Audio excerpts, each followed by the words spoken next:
On the chamber meeting. That's when we'll.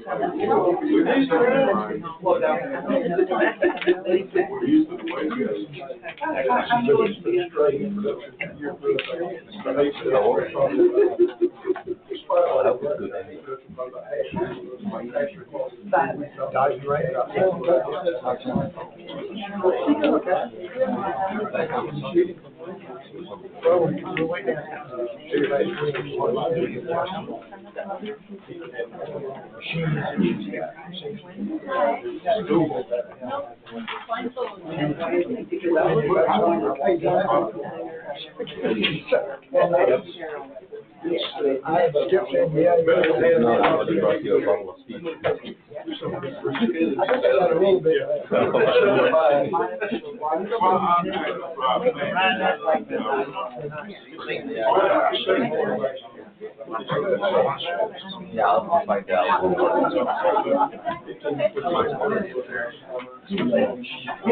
But we're not.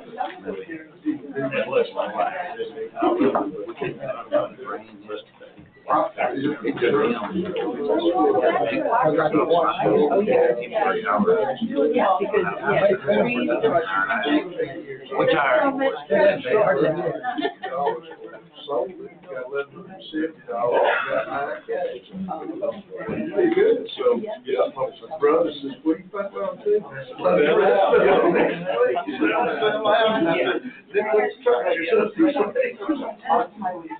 We want to start the season.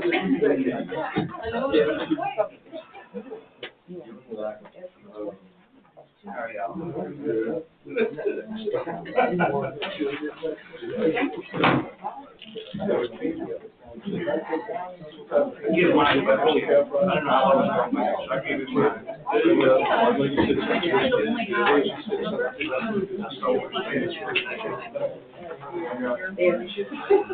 This was good.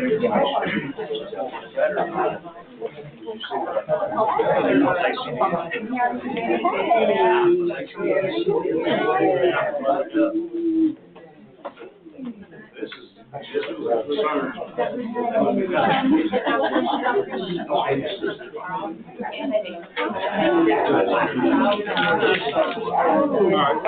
Frank found it. Right.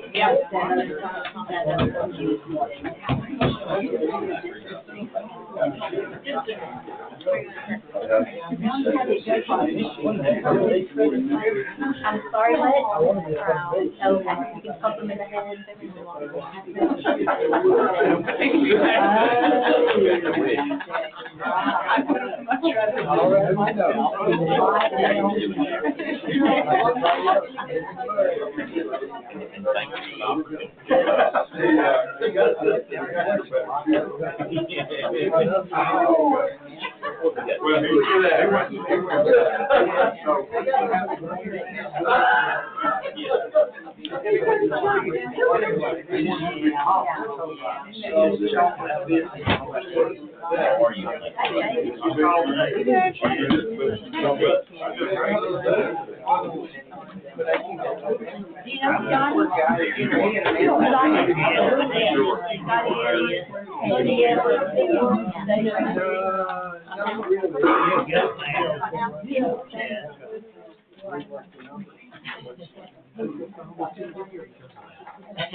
Yeah, there was no.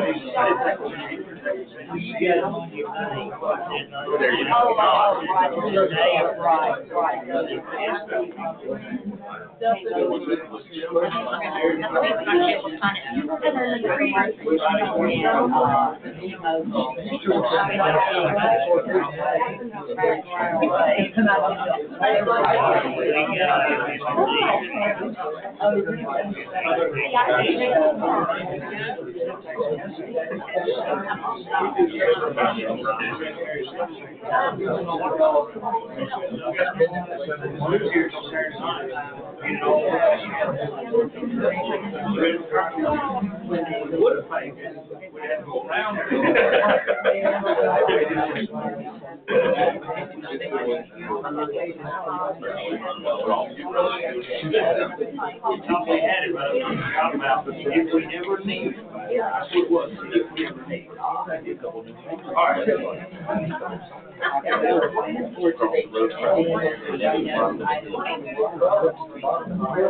I'd like to welcome everybody to the Madison County Board of Commissioners regular business meeting. Look at the piece of paper. January 30th, 6 p.m. Please stand for the pledge.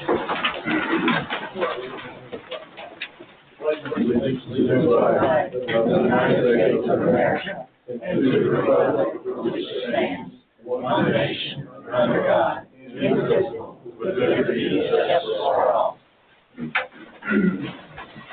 All right. Thank you all for coming out tonight. Gentlemen, before you have a set of minutes from the regular business meeting, December 19th, 2022, regular business meeting, and minutes from the agenda setting work session, January 9th, 2023. If you see no discrepancies, I'll ask for a motion to approve.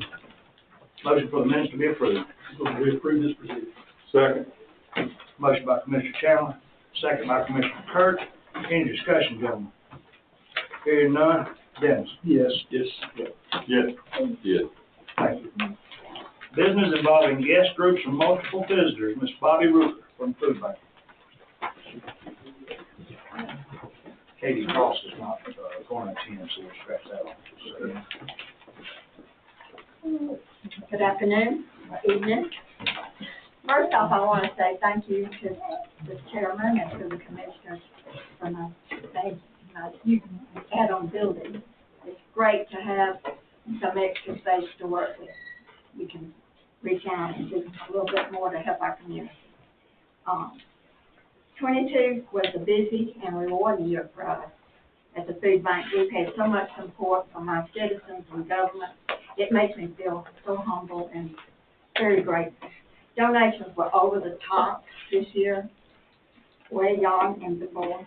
It allowed us to provide not only food for the clients when they come in, but also some clothes, household items. We even had mothers that couldn't find the formula and it's still in short supply in some areas. We actually had some, which was really good, and baby diapers.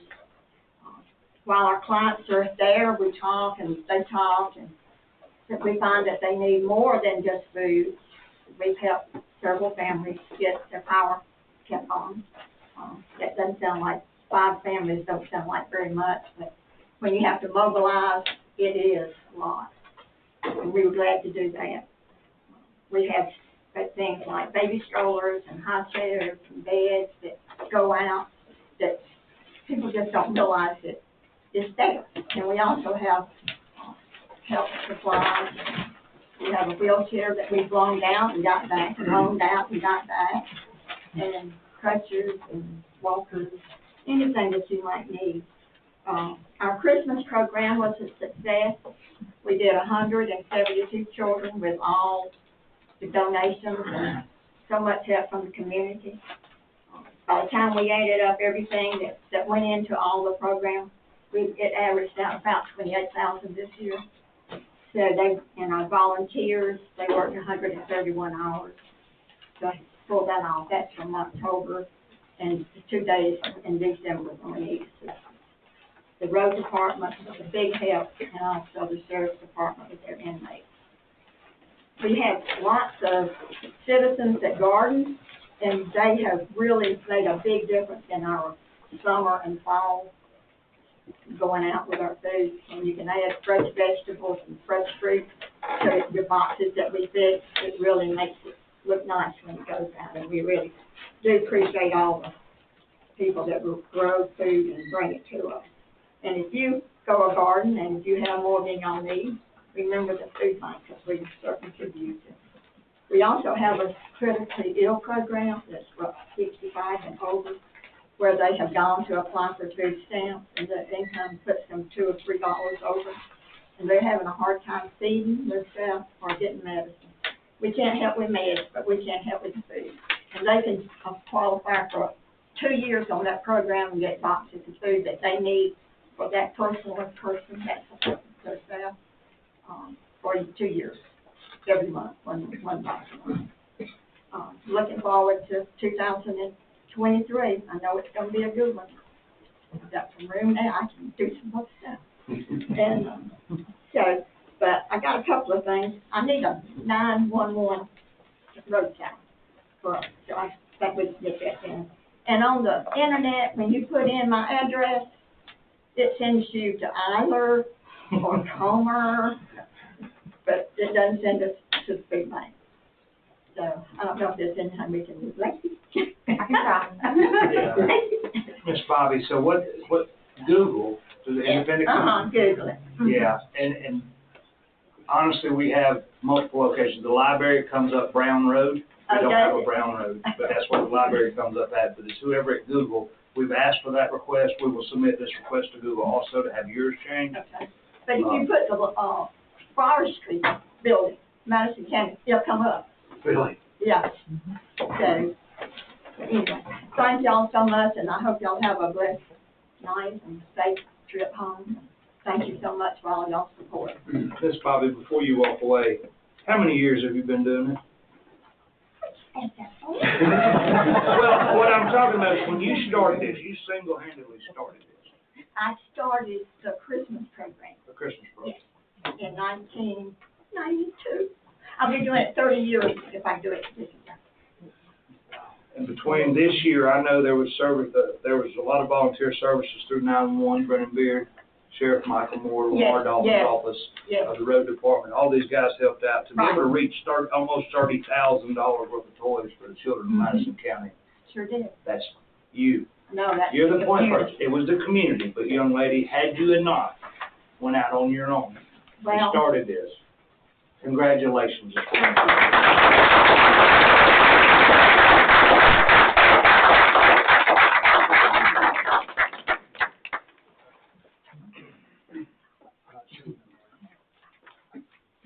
Lord, that woman could be a role model for all of us right there.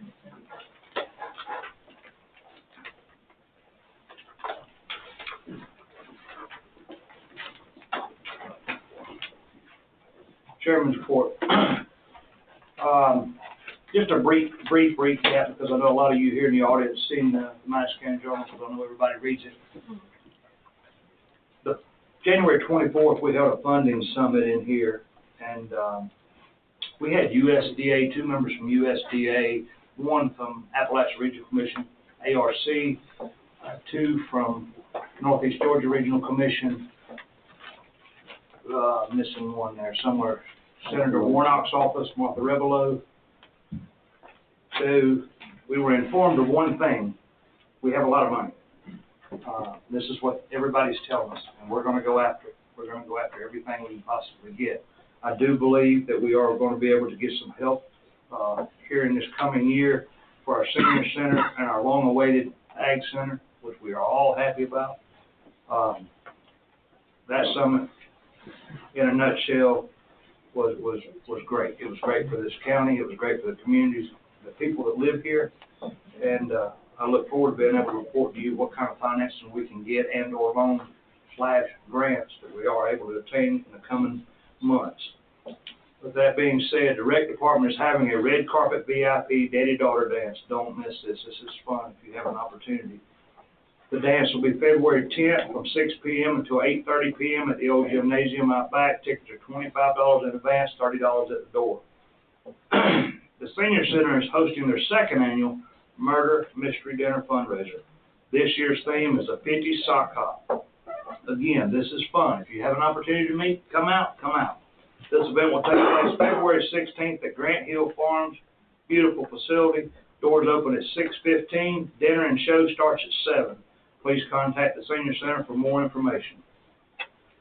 The UGA Extension Office will be holding several diabetes cooking classes this year. The first class will be held on February 2nd in the public meeting room, which is here from 12 to 12:30. I have seen the brochure on this. I'm sure you'll be able to go online and see a clip of that. It talks a little bit more about what they're going to be offering and what they're going to be doing.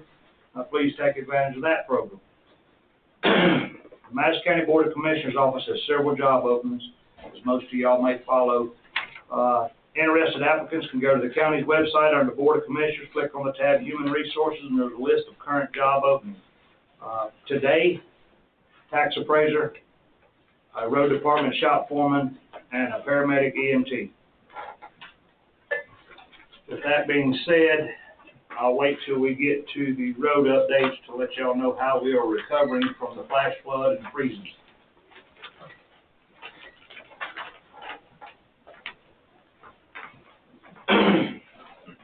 Statements and remarks from citizens on tonight's agenda.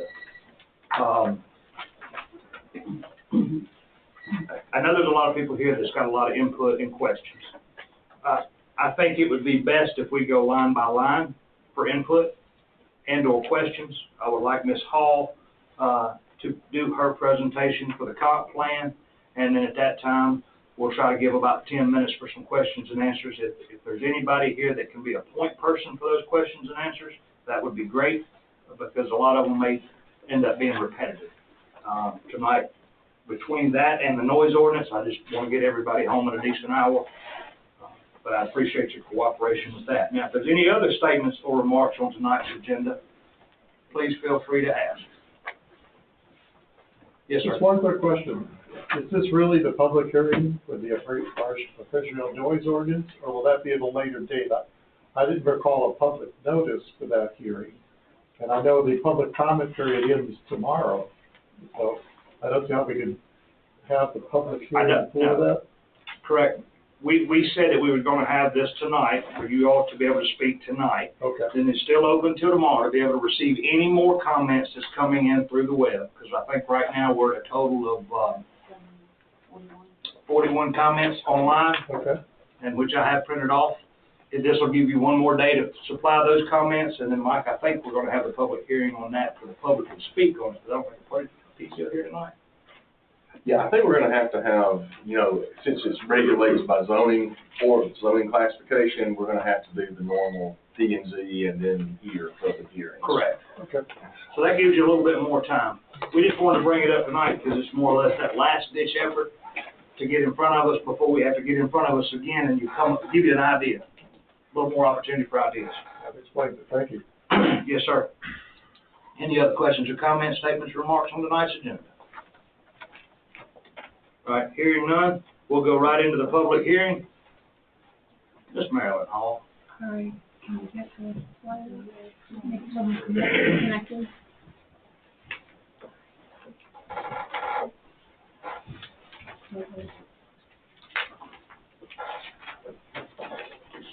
You know how to do it? Thank you.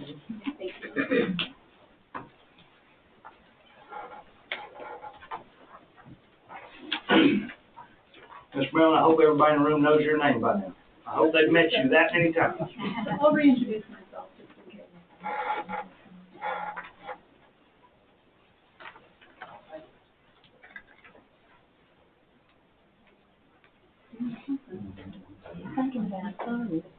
Hey, all right, yep, thank you. You're welcome.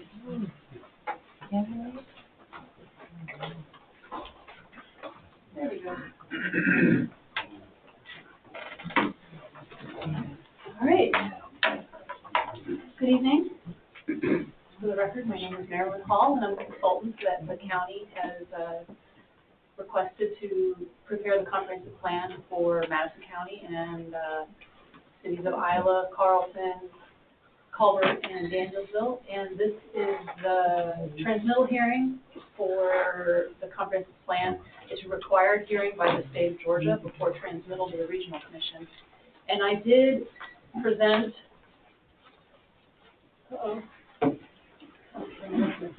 I did present to you on November 7th,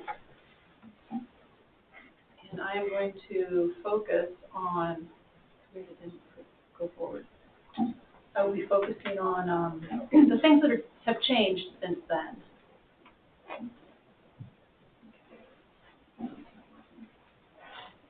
Sorry about this.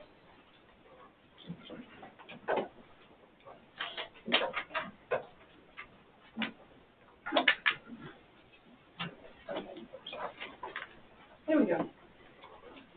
So tonight, I'm not going to re-present a whole bunch of the details from the last meeting on November 7th. Instead, I will be presenting the changes and again providing an overview of what's in the plan, but really focusing on the changes. So we're going to talk about the vision. I don't think I actually read the vision. The priority goals, strategies, and work programs, character areas, and the next steps. So this is the vision statement. I know not everybody can read it, so I will read it to you. But first of all, as you know, we had a lot of public meetings, and this was the result of, this came out of probably the first half of all the public meetings, was to get an idea of what the vision for the future of the county was. And I'll read it. It is, Madison County is a dynamic community that enjoys strong ties to the surrounding region while preserving its own charm, style, and pace. The citizens' vision focuses on the desire to maintain the county's rural and natural qualities by preserving agriculture and environmental resources. Industry and business growth, infrastructure, and residential development should be directed into cities and other planned development nodes, thus allowing economic growth that can support services needed by residents. Madison County will be a place where citizens can live and work and take pride in their community. That's the vision statement in the plan.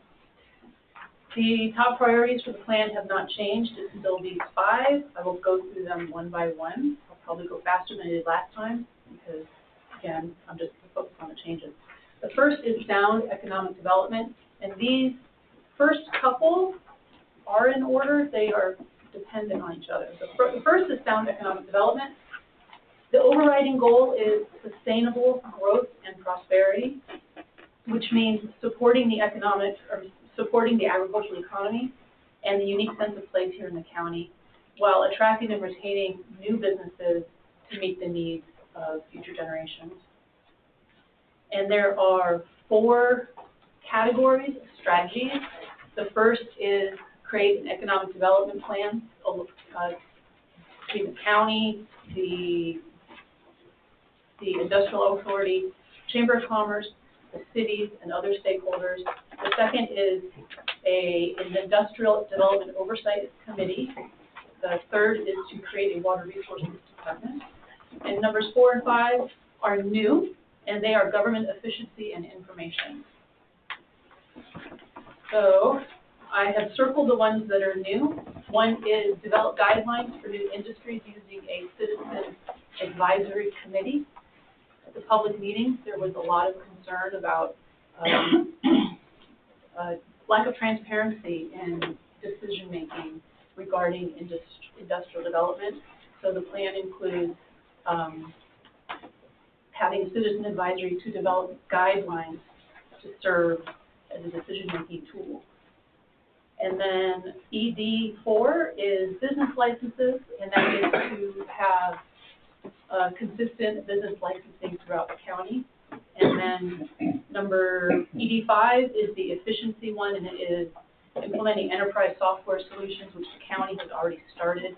And what that does is it makes the administrative procedures through the county more efficient. Basically, it's kind of having one computer system for everything, implemented over the course of probably a couple of years. And then that's the same as ED5. The GIS is Geographic Information Systems. You all know that, they might not, and that's to have a consolidated mapping system for the whole county. All right, now we have the idea to have sound economic development with an economic development plan. That was in there too, an economic development plan. The next is strategic infrastructure to support that economic development plan. And the goal is to provide responsible public investment for the future. The idea is to use existing infrastructure as efficiently as possible and provide new infrastructure in a very planned and coordinated way and avoid leapfrogging, and also to develop specific capital improvement plans for capital-intensive things, things like water and sewer, park and recreation, emergency management systems. So, a lot of plans on here. Remember, this is a 20-year plan. These are all in the 5-year work program, so you have 5 years. So that money you were talking about does pay for some of these things. Anyway, those have not changed, except there's broadband included in there. I don't know, I forgot to bring that up because you guys already have a broadband all rolling, but that's required by the state to have that in there. And another new one is master planning support. What that is, and Christopher's on board with it, is that a couple of the towns have a need to do some master planning on their downtown. And the county has resources to help, whether it be helping with their GIS, providing data, maybe even helping facilitate meetings, that kind of stuff. It should be in your plan, so you all can work together on mutually beneficial projects. All right, that was the only thing, those were the new things on that. And then the next one is strengthen protections for environmental resources, agricultural land, and improve general enforcement. The idea here is just what I read, is to protect ag, environmental and historic resource sources, and to preserve open space in ag. There are 4 items on here. They're all the same as the last meeting on November 7th, but NC2 has changed. It used to just say riparian buffers. Now it says water resources protection, because it's broader than just riparian buffers at this point. So, I'll get to that in a second. But the noise ordinance, these are the new things. There's the noise ordinance, which is underway, is in the comprehensive plan. And you notice in the first column it says LU1 and NC4. We're talking about NC right now.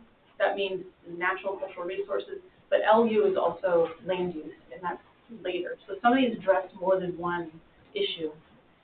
And the other another new one since our last meeting was the addition of a light ordinance. That would really help with maintaining the night sky, and if it's in place before development happens, you'll keep your night sky to the best that you can. And then the last one here is to evaluate the feasibility of user fees for recreational rivers users to support law enforcement on the river.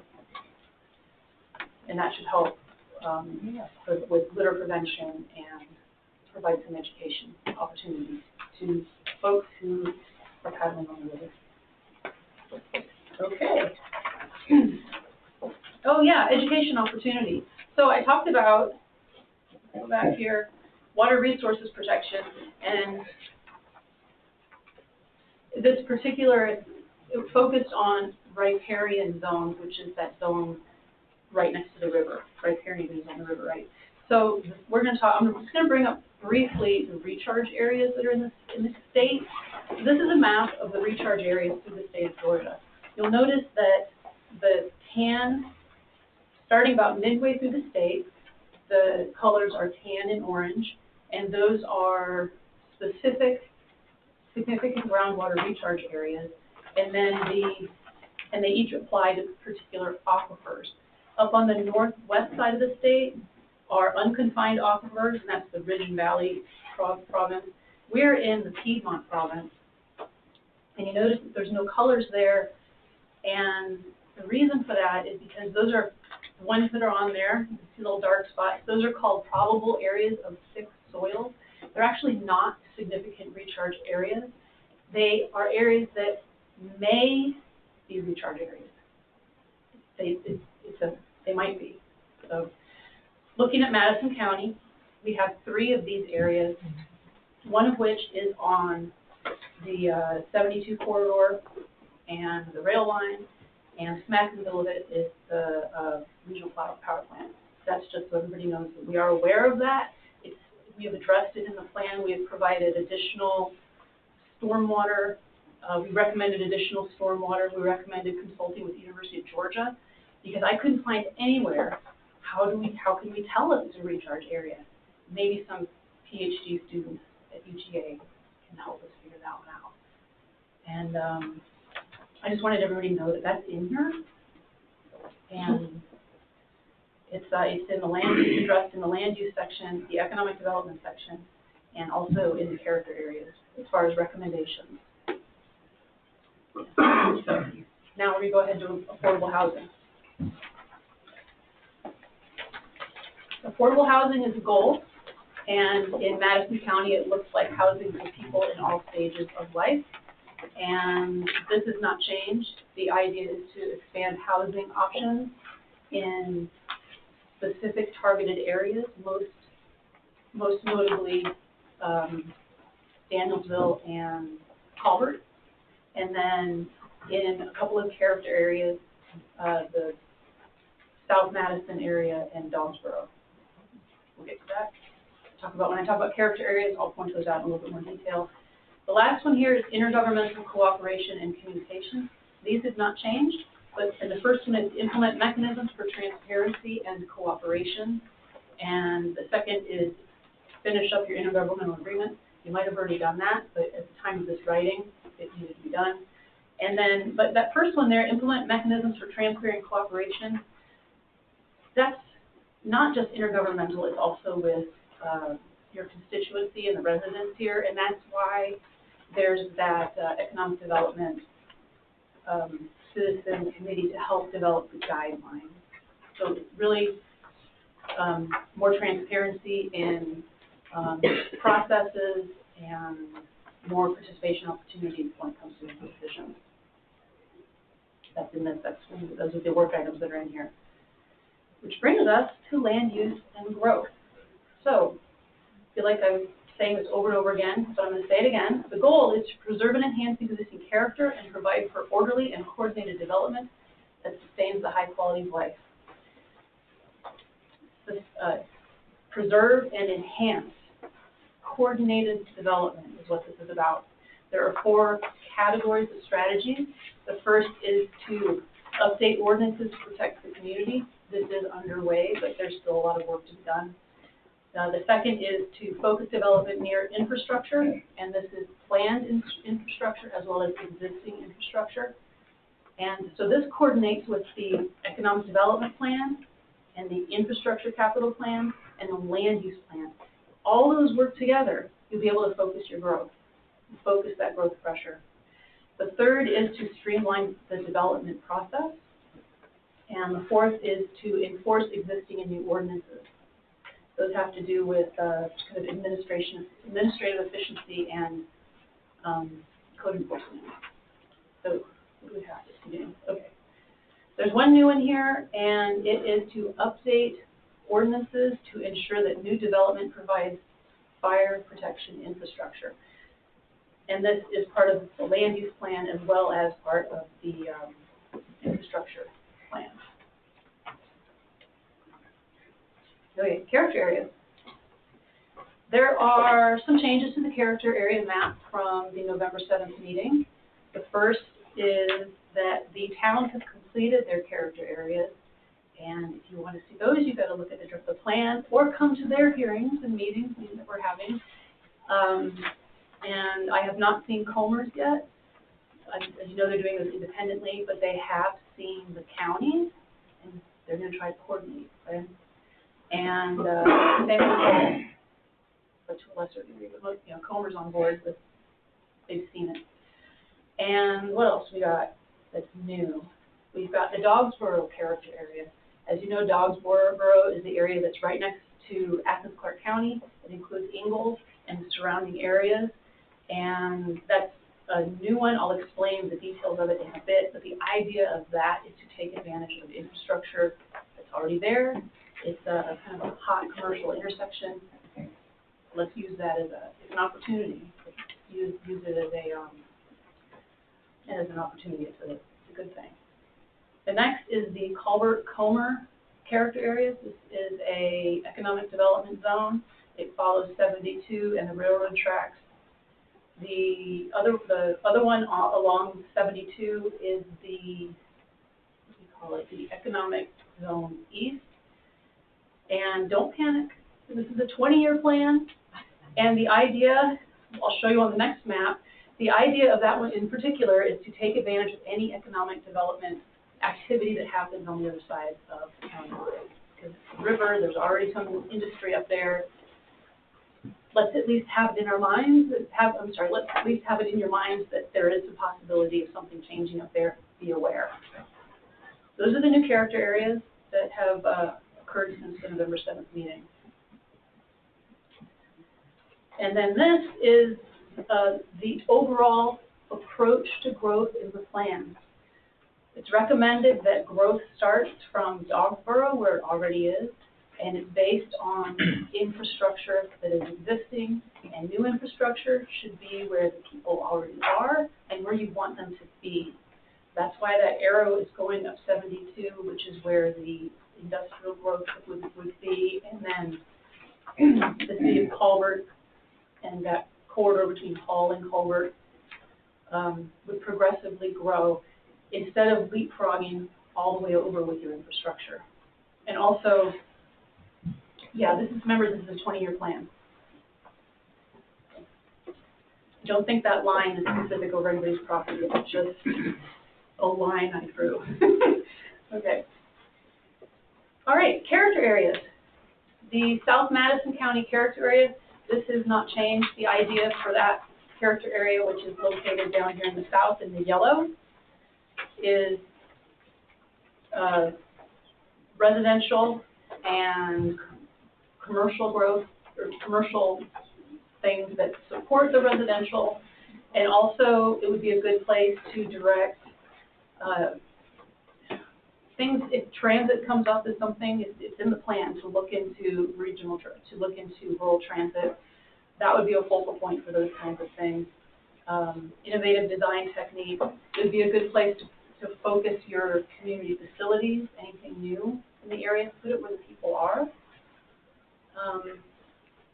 Okay, Dogsboro would be a commercial and economic development hub and a job location type place, but to serve the community that lives in that character area, the South Madison character area, and the county, but it's commercial. And then the 72 corridor character areas include between Hall and Colbert, Colbert and Comer, Comer and Carlton, and then the Economic Zone East. And the idea of those is to utilize the transportation infrastructure that's there and to systematically, in a very planned manner, develop more infrastructure as you move further down the road over the years, instead of pushing it out into the northern parts of the county. The Goldston Stand character area, I didn't say this was a new one, it's just been renamed. This was what we were calling the Paoli Junction, because you drive by and you see Paoli Junction. So for the last 20 years, I thought that was the name of the area. Turns out that it's not. It's Goldston Stand, and that hasn't changed either. That is, we heard a lot of folks who are interested in having a grocery store or some commercial activity closer to the towns up there and where they live, and Goldston Stand seemed like it's already a crossroads location for that kind of thing. So that's that character area. And then the Madico West is the one that's all the way on the Jackson County line. Similarly to the Economic Development East, that one is to take advantage of neighboring counties' economic development activities. That one is very much more likely to have something happen than the one on the east, but it's warehousing, industrial activities, things like that. And it's not proposed that this would pull Madison County infrastructure that way. It might pull Jackson County infrastructure towards Madison County. Okay, rural conservation character area is the one that encompasses the rest of the county, and the idea is to promote activities that support agriculture and water quality.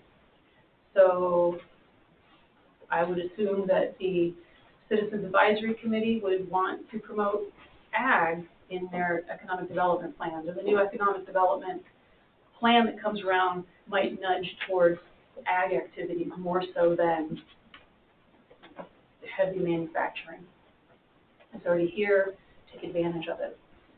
And it also provides a huge, the quality of life in the county, and also the river and other water resources are included as part of the rural conservation area. And I practiced, and it took 20 minutes, and I'm at 21. It's really good. Okay, this is my one-slide summary of your comprehensive plan. The goal, you've heard this 1,000 times, to preserve and enhance existing character and provide for orderly and coordinated development that sustains a high quality of life. I'm going to read the policies, okay? Focus growth into character areas that are designated for growth while respecting the historic content, sense of place, rural atmosphere, and overall setting of the county. Provide a range of housing options. Encourage community investment and revitalization.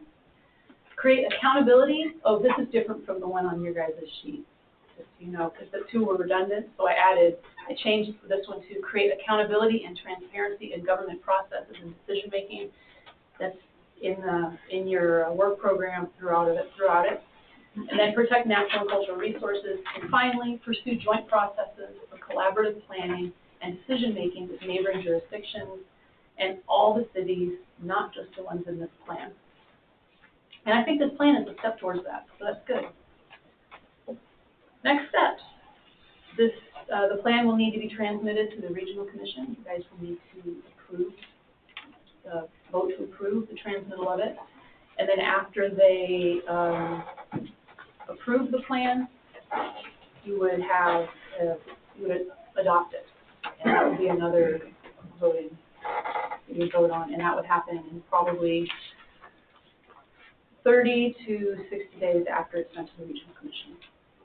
So the transmission to the Regional Commission is just for them to ensure that this checks all the boxes of their requirements. Correct. For a comprehensive plan. Correct. They don't approve the content. They make sure that it addresses the environmental criterion that's required by the state, and then it's consistent with state plans, which it is, because we need them to make decisions on this. Any questions for you guys right now? I'll stick around. Thank you.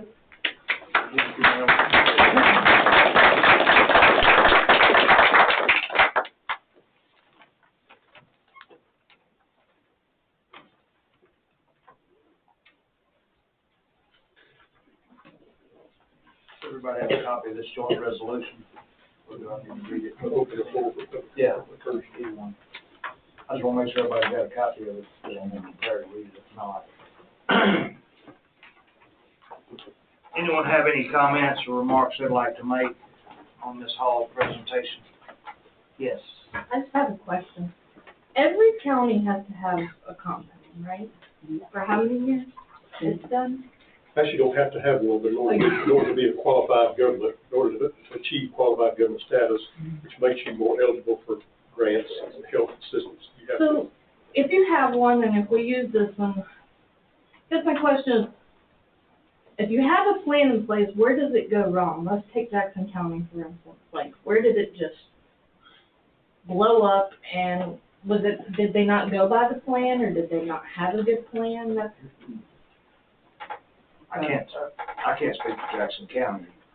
I'm just using that as an example, like, what, you know, because I certainly don't want to live in Jackson I County. don't think, I don't believe anyone 20 years ago foresaw what was going to happen in Gwinnett, Barrow, Jackson, Hall, Oconee County, but we've had plenty of time to see it, and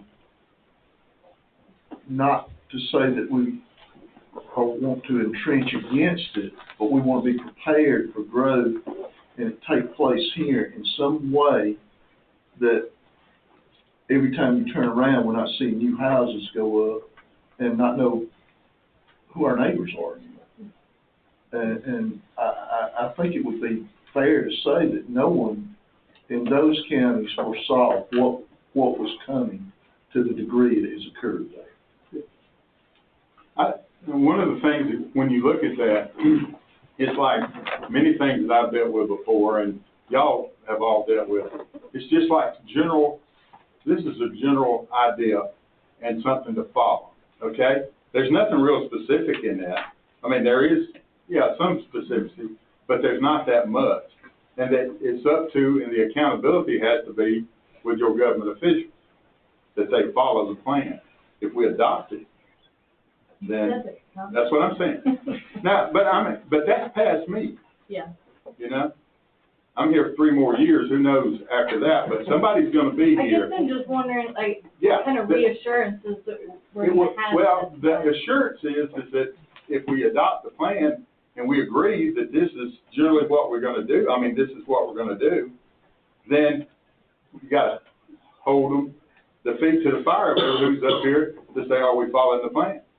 And that's the one reason I think that we have this, committee that Ms. Hall talked about, made up of, I don't know specific how it's gonna be made up, but it's gonna be made up of the public to make sure that in the steps that's brought up, and then, you're gonna have meetings, there's gonna be discussion about anytime anybody's bringing something in here, it's not, it shouldn't be brought in here and people not know what's going on, okay? And so, it depends on who you elect, for one thing, okay? Just saying. Stephanie, I won't speak to why Jackson County did what they did.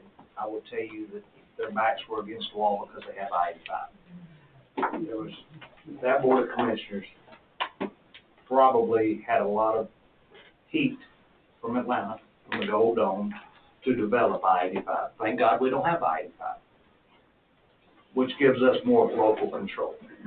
I mean, on one sense, we really don't want that.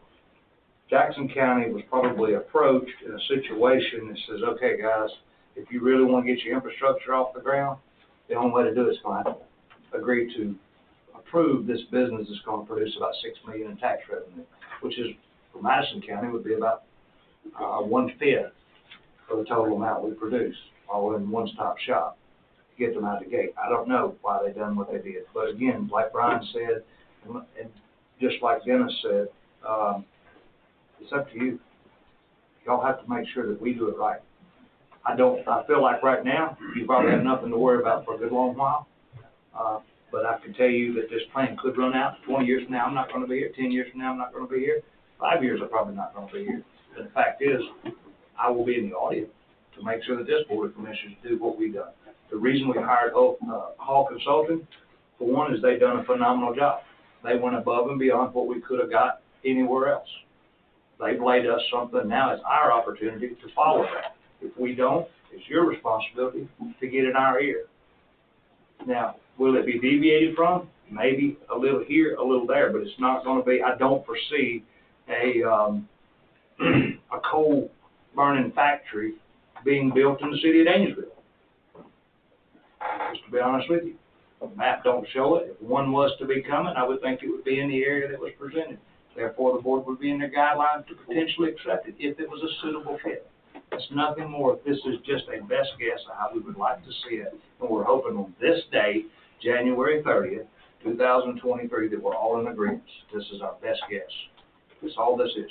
Yeah, and I just want to say, too, that one of my priorities in doing this, and the reason we decided to go with consultants, and I think the whole board here, was that we got public input on this. That it wasn't something like in some past years where it was just sort of done by a group of folks that didn't go out, didn't talk about it, didn't have all those meetings, didn't solicit, anybody's opinions and any of their ideas, And so I think that if this is supposedly produced out of those meetings where all that public input was, if you didn't attend one of the meetings and didn't put any input in it, shame on you. I figure most of the folks that here probably did, but it's shame on you. So, look, if you put the input in it, and then it's adopted, then just hold folks' feet to the fire that we follow it, that it's followed. And that goes, you know, the citizens of the county are gonna determine whether that happens or not by who they elect and by staying on, okay? There's some more steps in between here that I want all of you to watch for. And part of this is listed in the to-do list for us. One significant one is ordinance updates. So and it's being worked on now by P&Z and the P&Z Commission and the zoning office to improve or correct our ordinances so that they will reflect what this plan. And that should be the direction that we're moving as a county to make sure that we administer this. Another thing that you should watch for as we cooperate intergovernmentally, whoever the water department ends up being, that should be, the activity of the water department should be reflective of what this plan says. So if we start seeing something that varies from it, then that's when we should stand up, wait a minute, that is, so there are a lot of little to-do things, and this requires 5-year update also. So every 5 years it'll be reviewed. But the to-do list, short term, ought to be what we all ought to be looking for to make sure we're moving in the direction that y'all have charted for us in this plan. Yes, ma'am. My question comes from Maryland. So the draft plan that's on the website, I think it had a December 5th date on it, and then public could make comments and submit them online. Were those comments or some of them suggestions incorporated into the final plan? And is this the final plan? And how do we see the whole final plan? It should be up on the website, the transmittal version. So the transmittal version? And Tom will say transmitted. Okay. So did some of the comments get incorporated? It should have, yeah. Okay, because I'll have to go back and listen. Ma'am in the back. Yes. I just wanted to say that I really appreciate and respect the opportunity to have this process that we've had, and hats off to you all for hiring Marilyn Hall and her agency. You know, I was part of that process. I went to a lot of the meetings, and it's pretty impressive. You know, and then seeing it up here presented tonight, it's really impressive. And so, there's so many things that I'm proud of, but I am really concerned about the riparian and the vegetative buffers. I know that we've had these major storms, you know, and we've seen what can happen. And I got to see Dr. Dorfman speak, and one of the things that he said is a lot of things that you don't see in a live item for a county, if you have protective riparian buffers, is stormwater management and what that cost is. And so I just want to say that out loud and you know, as a reminder for, you know, and these recharge areas, the riparian zones, and then I want to know if we can do a moratorium until P&Z gets all those ordinances updated. No pressure. Yeah. I would be shocked. Thank you so much. Ms. Ward. I would like to make my comment as being a member of the steering committee with Jenny and Stephanie and several other people in the room. And I'm expressing this as public record. I feel like continuing to keep the Talbot-Comer corridor as economic development is just like running with scissors. You might get hurt and you might not. And I think that it's too much of a chance. If this has to be updated in 5 years, why can't we investigate and make sure that water resource is what it is or isn't what it is, and research and get the scientific data on this before we go paving it and putting something up? Lacey, can you? My concern. Give me 1 second. Lacey, pull up the map that I have here, one I brought with me. Oh, the one that you... Yes, that one. I don't think I have it on here that I can find it on that. Okay. Well, I need that one because it shows those areas. So, thank you, Ms. Ward, obviously. You know, while I give praise to Ms. Hall for doing a good job, you know, all she done was she implemented the public with the tools to make a good opportunity, and she comprised those for the best for us. So, I cannot say thank you enough to the people involved. City residents, which are county residents too. I'm the one that recognizes that. I appreciate them. but also everybody in this room that participated in that. So I wanted to show you a couple things right here, and this is on that recharge area. Will you be able to zoom in on Madison County? So y'all saw it a minute ago. You saw, we have a spot around Diamond Hill area. You see the spot around, the Culver-Comer area, and then one between Isla and Royston. That's your 3 dots for Madison County. Now, if you don't mind, Lacey, scroll over to Gwinnett County. Just scroll directly left.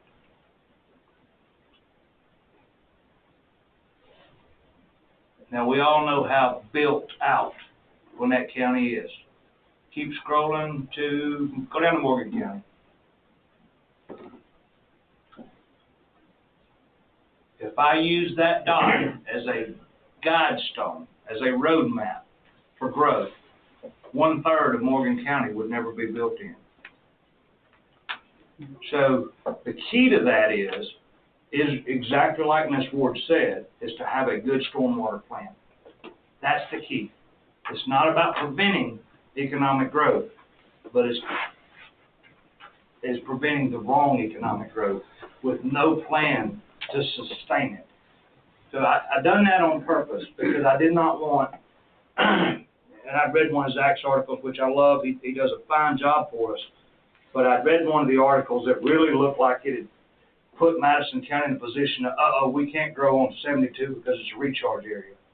I wanted to see the big picture of the whole state of Georgia.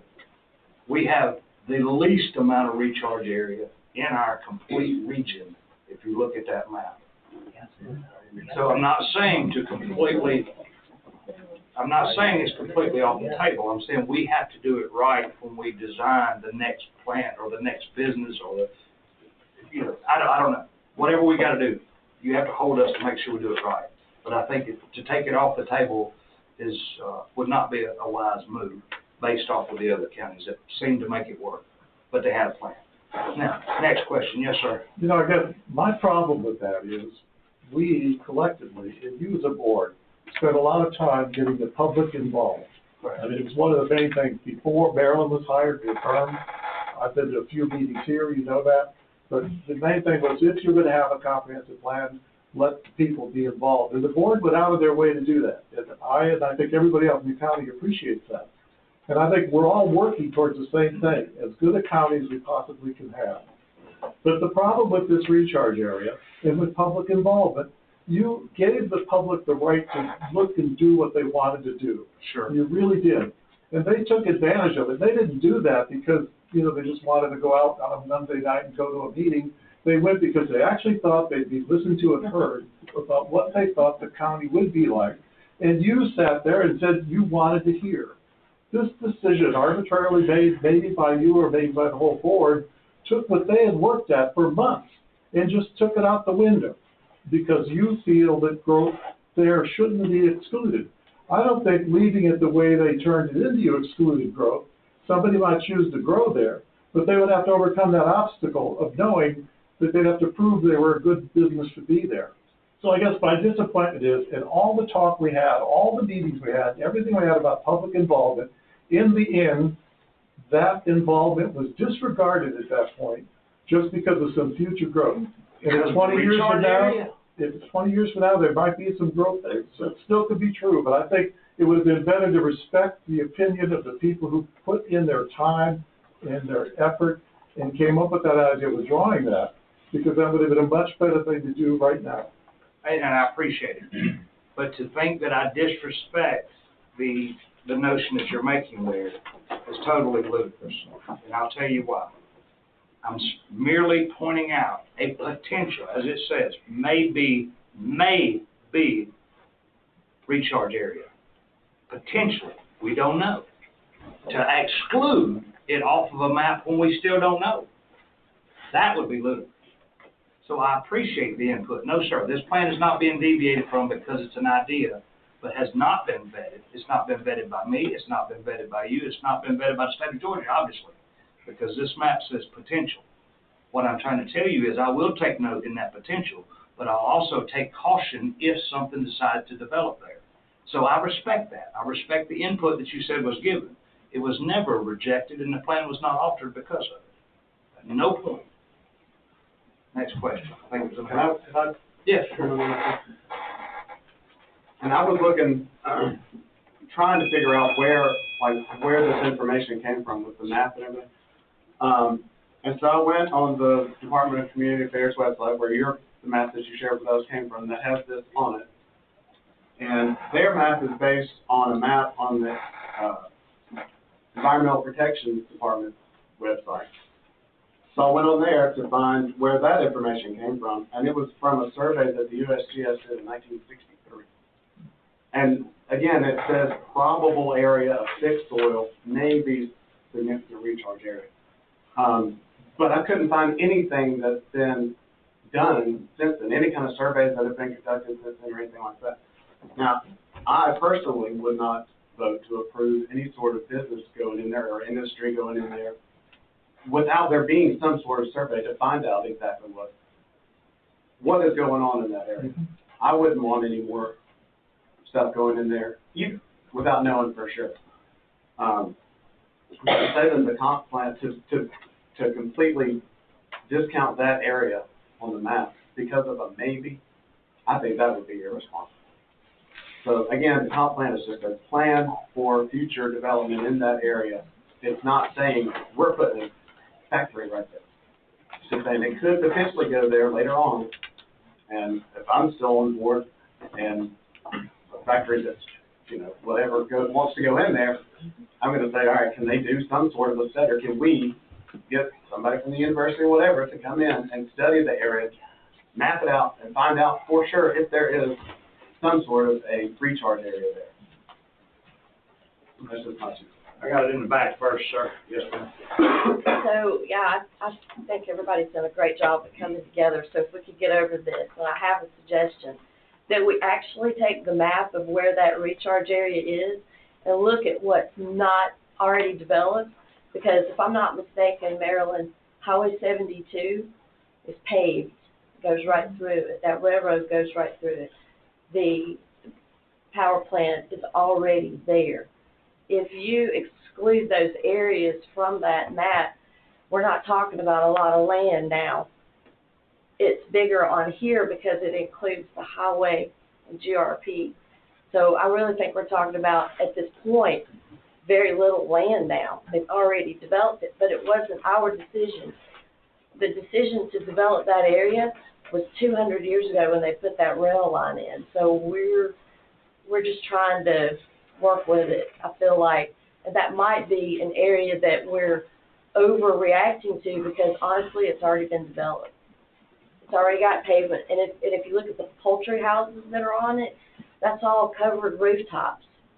I mean, and really every poultry house is utilizing what 100 homes would use. Is that really a water recharge area, or is it just an industry waiting to happen? And I don't think industry is going to come in and blow anybody's socks off around here because there's only 2 spots on Highway 72 that you can get a spur off that rail, and they've already been developed. In order to build a spur with level land, you're looking at almost $1 million, like $800,000–900,000. So for a company or companies to come in and build industry, it's not going to be like 100 of them just because we said, okay, this is where industry should go. We're just following the rail, following a plan that somebody created many, many years ago. And one thing I didn't see in this, which I don't know if it has any merit or not, but traffic count. So our highest traffic count in this county is in front of Ingalls, but it stops right there at that red light. But if you look at Highway 72, that traffic count is humongous all the way up to Highway 172. It's like, I think, probably close to 25,000 cars. So if the growth is already there, I just want to say that piece of land that I'd love to save for water reservoir, water retention, water gain capture. It's a great thought, but I just don't even think it exists anymore now. That's all. First, I want to thank everyone for being present here and thank Ms. Hall and her team for their extraordinary work on our comp plan for our county. I echo Ms. Ward and Drago and a few others' concerned comments regarding a possible recharge area along the Highway 72 Colbert-Comer corridor, as I'm a Comer resident myself. I say that in regards to hearing other concerned citizens' perspectives on this issue. Perhaps maybe tabling that industrial zoning area for the next comprehensive plan could be a possibility, in that we establish a water resources department, therefore also a storm drainage section of that water resources department, and evaluate how our storm drainage and natural water resources are doing with that infrastructure and how it relates to our community's needs. Along with that, you know, as we've pointed out in Ms. Hall's presentation today, the Dogsboro, Ingalls area sector might be somewhere that is a better focus for the next 20 years instead of the 72 Colbert corridor along those lines, as it is being already industrialized and developed. Look into the existing industry there that may or may not, you know, go along with ordinances that we're looking to put in place in the future, or for future developers as well that are outside of the company that currently exists, and to see if they're along the ordinances of a noise ordinance that we aim to look at, and other ordinances as we continue to develop and hopefully grow revenues for this county that we all know we need for us and for our kids naturally. So with that being said, let's look at the existing industry that's already there, and if they're in compliance or not with the things that we seek to achieve for everyone's well-being, folks' safety, health, wellness. And growing up in Madison County, I've heard a lot of great things. I'm a transient, to be honest with you. Didn't grow up in Madison, grew up in Barrow and saw that growth over 25 years, unfortunately. But I think we need to look at what's existing and if they're in compliance or not with our needs and our concerns before setting it aside as a potential industrial growth area. Look at our resources, look at water infrastructure, put those things in place, put the money in the investment of those needs, and get that capital going, and get the storm drainage part of it really working, and then maybe reevaluate in the next 20 years. Thank you for your time. Thank you. One last one before we move on, please, sir.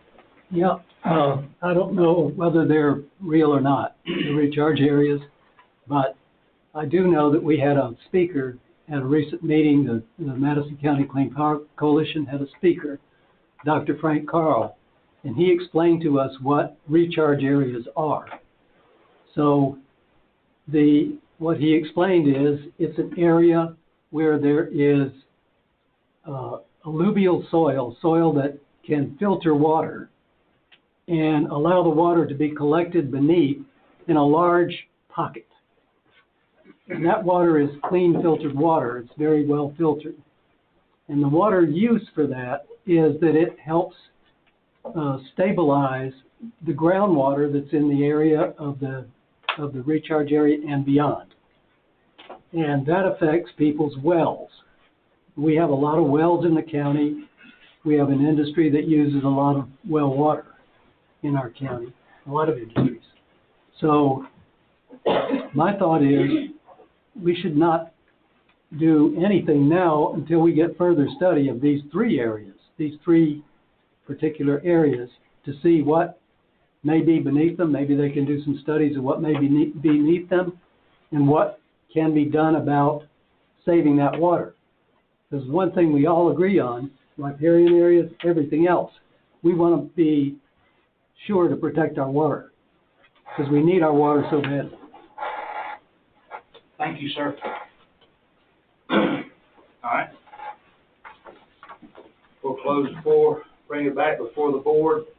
I'll ask for a motion to approve the Madison County resolution to be submitted to the Northeast Georgia Regional Commission for review. Draft. The draft ordinance, yes, draft ordinance. Yeah. Everybody clear, this is not the adoption. Okay. Move we adopt this resolution, present it to the Legal Commission for their review. A motion by Commissioner Chandler, do I have a second? Second. Second by Commissioner Doster. Gentlemen, any discussion? Hearing none. Terry? Yes. Yes. Yes. Yes. Hall, you can submit. I'll get it signed. We'll get it over to you in the morning. Public hearing for the arpeggio noise study. I don't think I've said that correct yet. Arpeggio. Arpeggio. Arpeggio. Arpeggio. I need to think about it like spaghetti sauce. I might.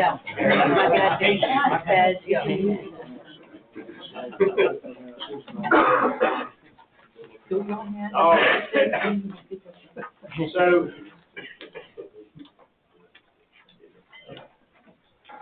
before, this is where I hope y'all have a individual speaker, but we'll take about 15 minutes because we've all had a month, I guess, or so to respond online. I'm going to give you the results so far from what we've received. There has been 32 submissions. 2 of those were husband and wife. So technically 30 addresses, 30 separate addresses. Now, with 30 separate addresses, there's 9 submittals for the ordinance.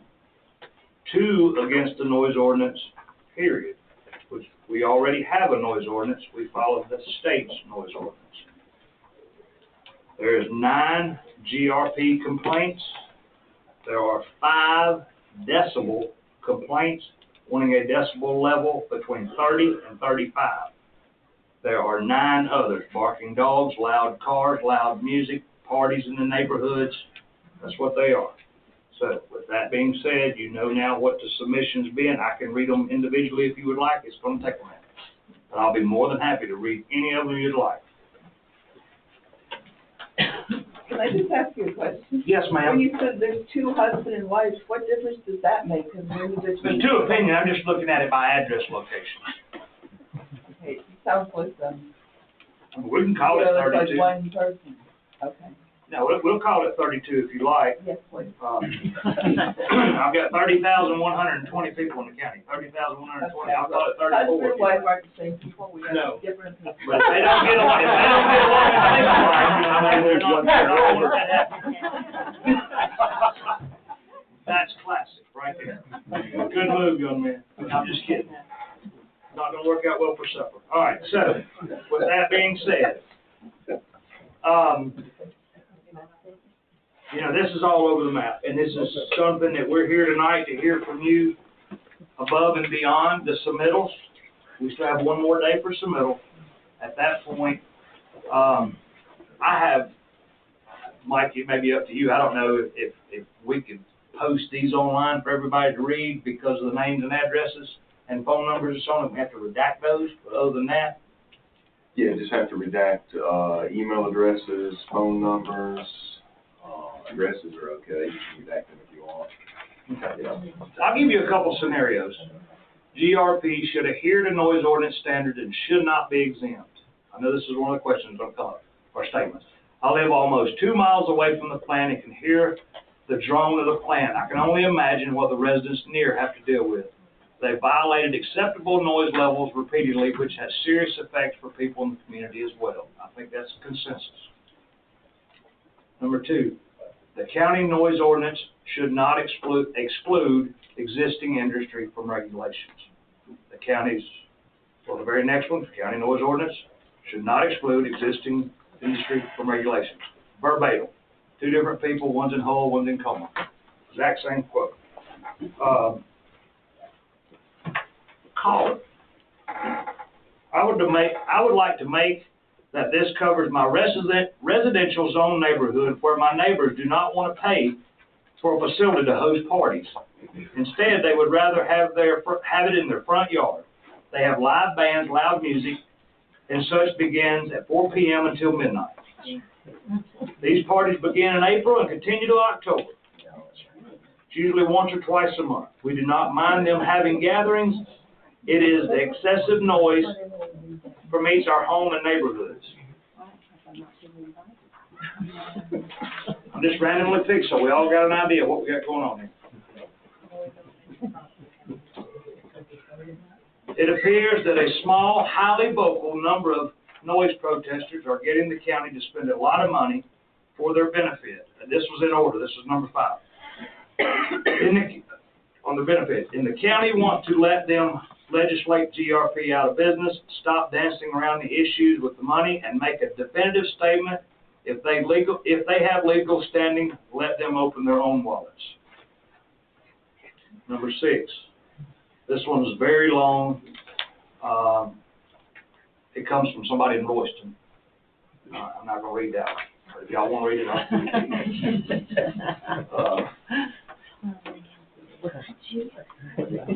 this was, the noise ordinance has been long overdue, however, it completely provides no significant impact to one of the county's worst noise polluters, GRP.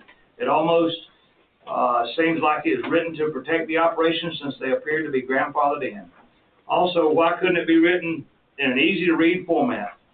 I know that some terminology has to be utilized, but things remind me of receiving a package from another country without having either part of the instructions. That one was submitted from a resident 3.9 miles away. I measured all these from the shortest point of the property to the shortest point of GRP property. Just try to get as close as I could.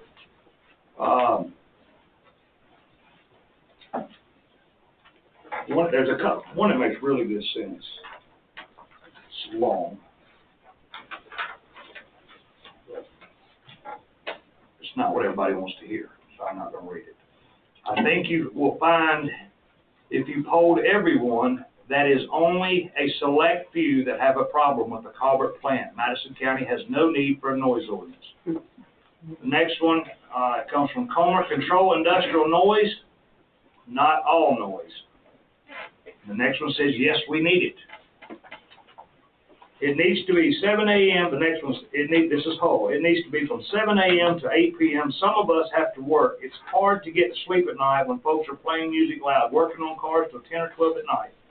If we got to get up at 4:30 and be ready to work, be ready for work. That one's in Athens.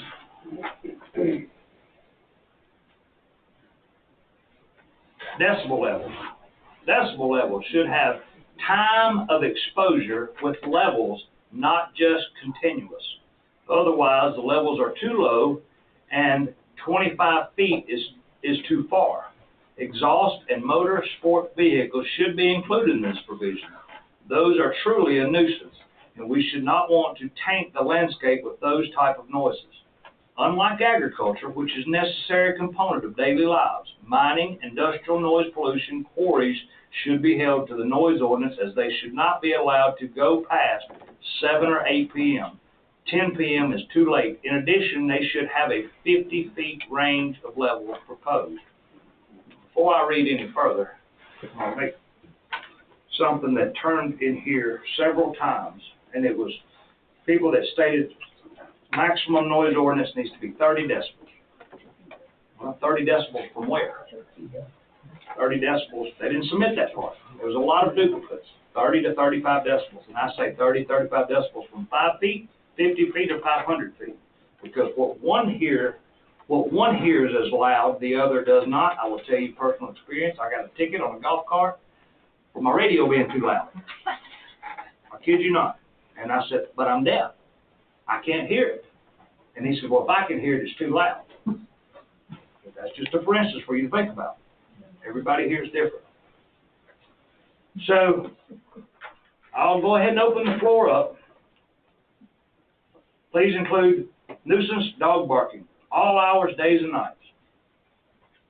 This has been badly needed, especially for vehicles. Come on, y'all. Y'all kill me. You know I can't enforce this. Here's another one. Her dogs bark day and night, nonstop, 24/7. Come on now. I mean, that would probably be responsible if we did not live in an agricultural community, that you are not expecting dogs to bark. Now, granted, I don't like my neighbor's dog barking. It's inside. But can I go tell him he can't have a dog, or I got to tell him he's got to get a dog that goes, shh, bark small. Come on now. I can't police that. Our code enforcement can't police that. Our sheriff's department cannot police that. So if you're gonna give me something that's real to work with, give me something real to work with. This is not it. Go ahead. Yes, sir. You know, just, it's for the board's sake. Sure. In 2015, and this has to do with GRP, but it could be other industries. This board, not exactly the same members, added to the noise ordinance an exclusion for commercial entities. Now, the board, the zoning, the ordinance that existed at that time already exempted agriculture, public utilities, if those things were in there. It seemed to us at that point that it was being added not as an oversight, but as a way to protect GRP. And that's the way it came across to me at least. You know, we're asking, because GRP is now excluded completely from that noise ordinance, and the new ordinance says anybody who was excluded in the old ordinance does not need to apply to the new ordinance. And there's a thing called the transitional period, and we have sent a few things in about that and talked about it, where an existing industry doesn't necessarily, and I'll use the term grandfather or non-compliant, I think, or non-compliant is the good term, can be at least have to make an attempt to quiet down. Right now, there's no incentive whatsoever for them to do any more than they feel like doing. But in the new ordinance, they were all of a sudden included and had like a 1-year period to try to come into compliance with the new ordinance. They might do some more. And I think the people who live near the plant, I don't know how many people here might have read Ted's letter in the paper this week about how bad it is for him. You know, for some people near that plant, it has destroyed their lives. And I'm not over-exaggerating it has destroyed their lives. So by putting something in the new ordinance that would at least make somebody like GRP make an attempt to come into compliance with whatever the DV readings turn out to be, instead of just having a free run at whatever they want to do, because right now that's what they have. So I think the new ordinance should go in a direction that doesn't exclude all industries or any industries. Set up the right DVs for them as far as what level, and then make everybody try to comply with it. At the end of some time period, they could do and apply for a variance, and you or the zoning board might grant them a variance, but at least they have to show they're making an attempt. Because there's no leverage whatsoever right now, you know, in the case of GRP or anybody else who might be exempt at the moment.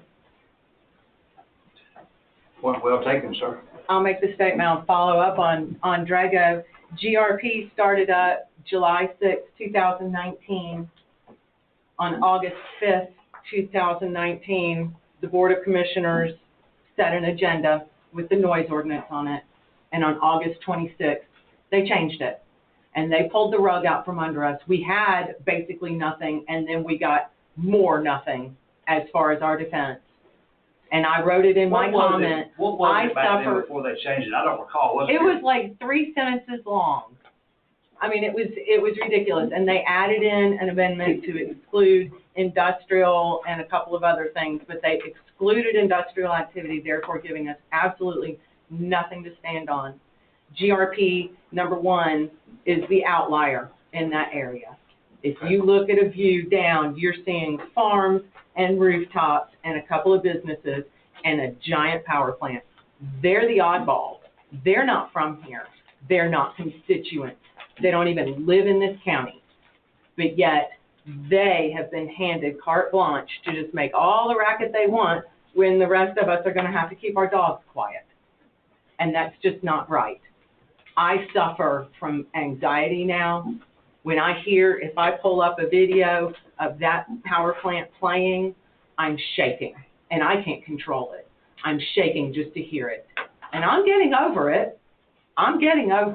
But I'm still not happy about it because our county is growing, and we are facing growth. And if it goes on down in Dogsboro and something noisy comes into Dogsboro, those people are going to know what Gina Ward went through. And I want them to be protected. I'm not an NIMBY anymore. This isn't even in my backyard anymore. But I'm looking out for our future, and I'm looking out for our future residents who will love Madison County as much as everybody else. But I don't want them to move in, buy their dream home, and then realize, oh, what's a comprehensive plan? What's this development that I just bought a house in? and then find themselves awake at 3 o'clock in the morning to a teapot or a bulldozer or the roar of the dryers or the steam release that sounds like a tin can with a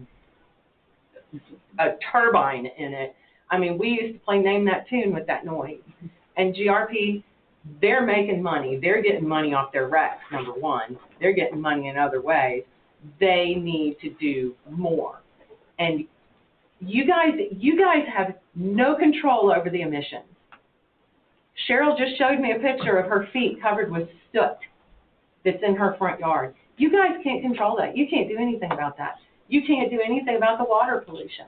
You have no control. There are agencies for that. And the only thing you guys can control is that noise pollution and that light pollution. And I'm asking you as a constituent, as someone who loves this county and wants to see it thrive, I want to see it grow, but I want the people to not feel beat down because they live next to something like that. Thank you, ma'am. I have more of a question than a comment. I know that when the proposal was put on the website, that it's 15 pages long. And that's a lot more than the 3 or 4 sentences that we had before. So it's going to be a more complicated, probably a more complicated noise ordinance. And it's dealing with decibel levels rather than what people hear auditorily, which is what was the last one was based on. So my question is, since this is going to take a lot longer for us to decipher all of the details that come out of that proposal.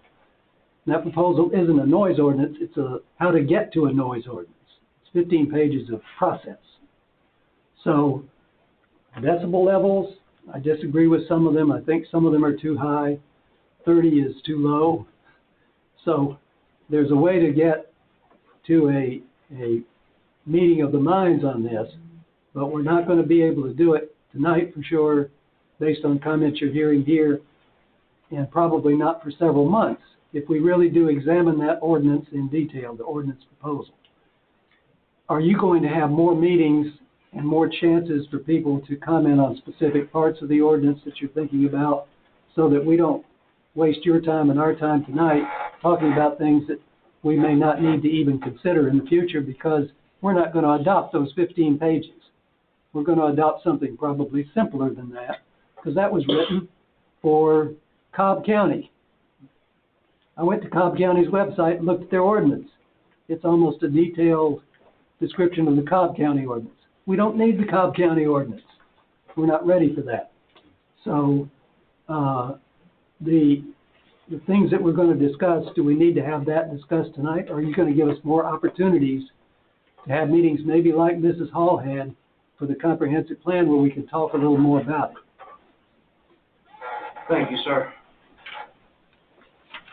Well, the only thing I was going to say is, I think the noise ordinance in general is very good, and I thank you for doing that. I know that a lot of people have asked for that for a long time, but that I don't believe that the existing industries should be grandfathered in, and it should only apply to those that start up business after the ordinance is adopted.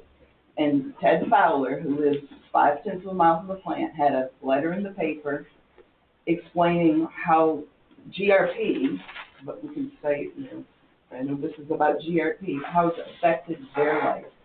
And he said, we were tortured by noises that would wake us up in the middle of the night when and if we could even get to sleep. I have been driven to the edge because I could not sleep at night due to the noise. I believe our health has been jeopardized. How is a person to function when having to endure noise so loud it keeps you awake? And he talks about his windows rattling. He goes on to talk about the tractor trailers are coming in there in the middle of the night. He's right south, downwind from that. They come in there and they get on that big tipper and dump their chips in the middle of the night. He hears them. They're using their Jake brakes. And he just goes on to say GRP and all industries should have to abide by noise ordinance. And he said, please consider the impact in industries such as GRP have on people. I asked the board, what if GRP was in your neighborhood?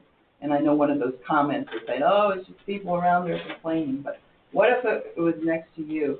It's, Ted and Pam can be united, it's wrecked their lives, totally.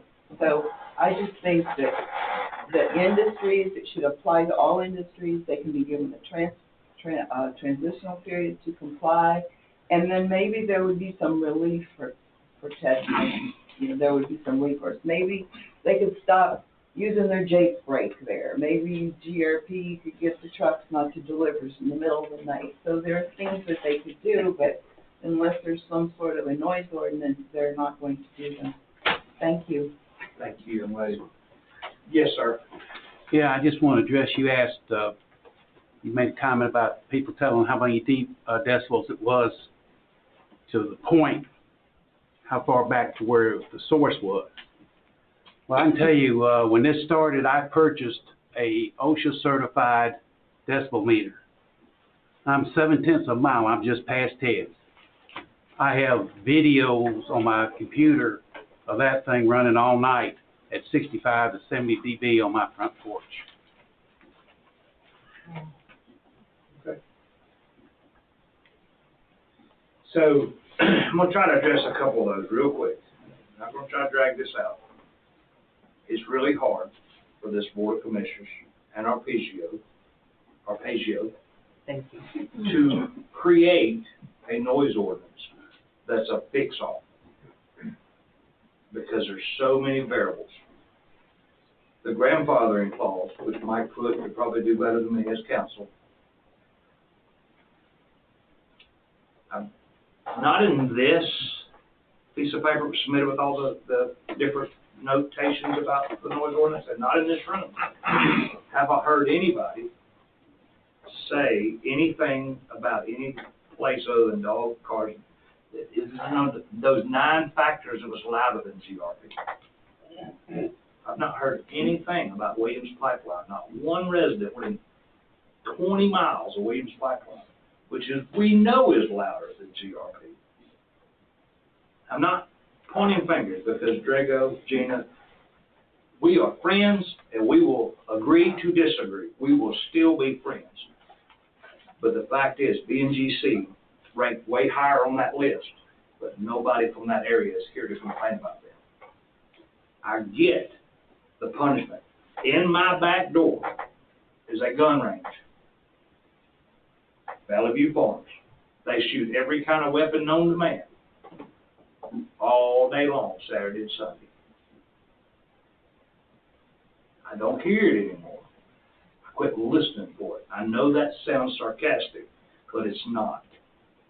I sold my house. I moved within 600 feet of the railroad track in Comer, a little roundabout road right there. Rented that thing. In the first 2 weeks I was in it, I thought, I've lost my mind. The walls would shake, the bed would shake, and 2 months into it, I never heard that train again. I know CXX did not quit. And I know that's not what you want to hear. I know it's not. But trying to come up with this ordinance that will fit everybody, it's not going to happen. It's not. I don't care how good I am or how good this board is. We will do the best we can to figure out the best solution, but we have to apply it across the board to all businesses and other businesses that's pre-existing. Williams Pipeline, BNGC has been there 25 years, and had Trust Choice been there, I will tell you, and I'm sorry if Ted's not here tonight, I hope they're feeling well, the transfer trucks that went in and out of Trust Choice, I worked at that plant, not for the plant, as a contractor, was 24/7 nonstop. You do not have that at GRP, and I'm not here. I don't get paid by GRP. I was behind you 100% with the truck, with the Crisso. You were doing the right thing. But now we've reached a stage, and GRP, I do believe, has made good efforts in trying to quieten the noise down. I don't know that it can get any quieter without completely shutting it down. We go take it one step further. Madison County football game. I go home at halftime and I listen to the game on my front porch the last 2 quarters. I do it every Friday night. It's clear as a bell. I sit and I listen. I can hear the band. I can hear the fans. And I'm over a half a mile away. but yet it shuts off at midnight. 9 times out of 10, it does shut off at 11 o'clock. But I also can sit on my front porch in October, November, December, January, February, and sometimes into March, and hear Williams Pipeline pumping, a roaring, humming noise that pumps 24/7. Up until recently, I could hear the Commerce drag strip. I could tell you when every car ran. You can set your watch right. So it's going to transmit. I can't regulate that. Y'all got to understand. I will do my best. We will put together a plan, but we have to live with that plan. Not everybody will be happy. We wasn't here in 2015. I will tell you straight up, something was done wrong. Yes, ma'am, it was. Yes, sir, it was. In 2019, I think they done the best they could to try to figure something out without upsetting the apple cart of Williams Pipeline. Because I can knock on their door and write all the citations I want. They ain't fixing to shut down. They ain't going to happen. I have to be mindful of everybody. And enforcement. I want to talk about enforcement for just a second. Christopher Roach is standing in the back door. $30,000, $40,000 worth of equipment, man hours, and vehicles. And I still can't enforce it. Let me tell you what noise is. Noise is a lot like speed. Our sheriff's department patrols our roads every day, and they catch about 1/5 of the amount of speeders. Does that say everybody's obeying the speed limit? No. It's just you hit them. Every once in a while you see them speeding, but the majority of the time they're not speeding. To be able to implement it. I rode to Calvert on Saturday. I rode there again Sunday. I pulled over across the street at Backyards of Nature, and I listened. I didn't hear a thing. All I hear was a transfer truck passing me on 72. Now that's deafening at times. State breaks, we can put all the signs up in the world. If they use them, we have to be there and hear when they use them. I have to be there. This is not a fix-all. Just please keep that in mind. We are doing our best, and we will listen, and we have listened. But you can't hold us. You can't melt our feet to the fire with something we have any control over. And keep in mind everything else is right. Thank you. Yes, ma'am. After our noise ordinance was amended to take industry off of it, Franklin County declared the sister city, the twin GRP in their county a nuisance because the citizens were complaining about it. And the citizens got a lawsuit against GRP. And that's the only reason that they did anything to bring the noise level down. And since they did it in Franklin County, then they had to do it here also. But we never got any support that we felt like from our Board of Commissioners. Franklin County, they have backed their citizens. And GRP is doing so much more than y'all even know, than EPD knows. And they've even got other companies working in there at their address. And they're polluting. They run without their filters at night.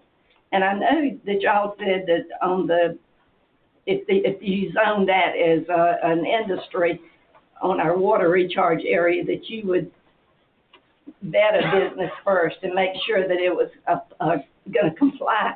But GRP is there, and y'all aren't doing anything about that. I mean, you're not checking them. The EPD is not checking them. They do bring other trucks in all during the night. And I do get up at 3 o'clock in the morning and film them at 75 dB on the porch. And if y'all exclude them from the noise ordinance, they'll just ramp it up again because they're going to do what they want to do. And you can at least tell them that they have to abide by it, even if you can't enforce it. Thank you, ma'am. I appreciate it. Last one, young lady. Thank you again, Board of Commissioners. I echo their sentiments as well. Being a resident in Comer, I hear the noise, and I'm 5 miles on Google Earth from point to point, straight shot, not on a road. And that's overnight from 11 p.m. to 7 a.m. And that could be GRP noise, that could be 18-wheeler noise. throw it up in the air and see what sticks, but it is a roaring, thunderous noise that I hear on my back porch and in my property and adjacent property. Recommendations regarding the noise ordinance, perhaps adjusting the decibel level or dB level lower than 70 for outdoor after-hours noise for all new and existing industry and property owners, businesses, so that way that is congruent with our comprehensive plan, but also with the noise ordinance for, you know, it could possibly affect new folks coming in for that industrial zone on the 72 corridor who are going to be homeowners, hopefully one day, sooner or later, in the areas that all these concerned residents live in. And I live farther than that, but still along the same lines, and still are affected by it, to the point where I've constantly and consistently been concerned of other environmental factors in my area. So I ask respectfully to include new and existing industry and companies and businesses in this noise ordinance, but also consider reducing the decibel levels for outdoor lower than 70 for all. And then if resources are available, to ramp up some compliance areas and think about ways to make sure that all industry is compliant. And if that's road noise with 18-wheelers or the chicken farms that are over there in Comer just past the city limits or wherever it might be, that way all can have an equitable and healthy way of living here in Madison County. Thanks for your time again. Thank you, ma'am. All right. Moving on. Old business, there is no old business. New business, consider increasing registration fees for the rec department. Miss Sandy. Oh, I'm sorry. I see you now. Kelsey. Kelly. Yeah, whoever you are. Yeah, she works here, believe it or not. I'm sorry. Yeah, I didn't know. So in terms of our fees, the rec board met on January 17th. We had a quorum for that meeting. We discussed pros and cons for either keeping fees as is, raising them $5, or raising them $10. And the rec board voted and made a recommendation to raise our athletic fees $10 with no additional increase in 2024. So this was, or until, no additional increase in 2023, that everything, if we had to go up again, we would discuss it from there. So you're not looking at fall now? No, this would take effect in fall, but there will be no, it's not saying we'd increase $10 this for fall season, and then next year, January 2023, we increase again. Gotcha. So, any other increases would be discussed if there were any next year, would not be taking effect until 2024. But this would be $10 recommendation for the increase to take effect this fall. And with that, done some numbers based on had we raised fees for the spring, the number of participants that we have so far registered as of 5 o'clock this afternoon were 685 for the spring, and at $10 that was $6,850 that would have been additional revenue for the spring. So that money, to kind of make up for that, if we do move forward with raising for $10, we are going to do some creative strategies on our uniform choices, especially with our T-ball. We have 142 kids in T-ball, actually 143 because we had an extra one that. We did offer age 3 and 4 instructional program this year, so we have 51 kids in that age group alone in that particular program.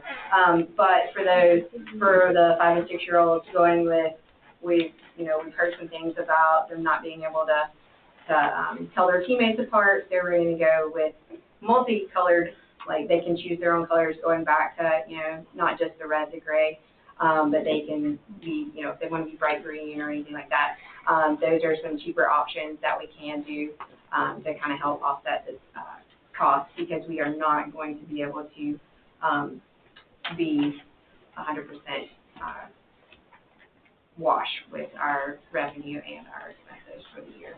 I have done I did update what you see, or what was sent to you. I updated on my side for our expenses that we have up until this point and our registration fees up until this point. You rotate that.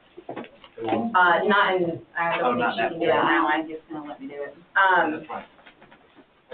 But if you'll scroll down, what is that?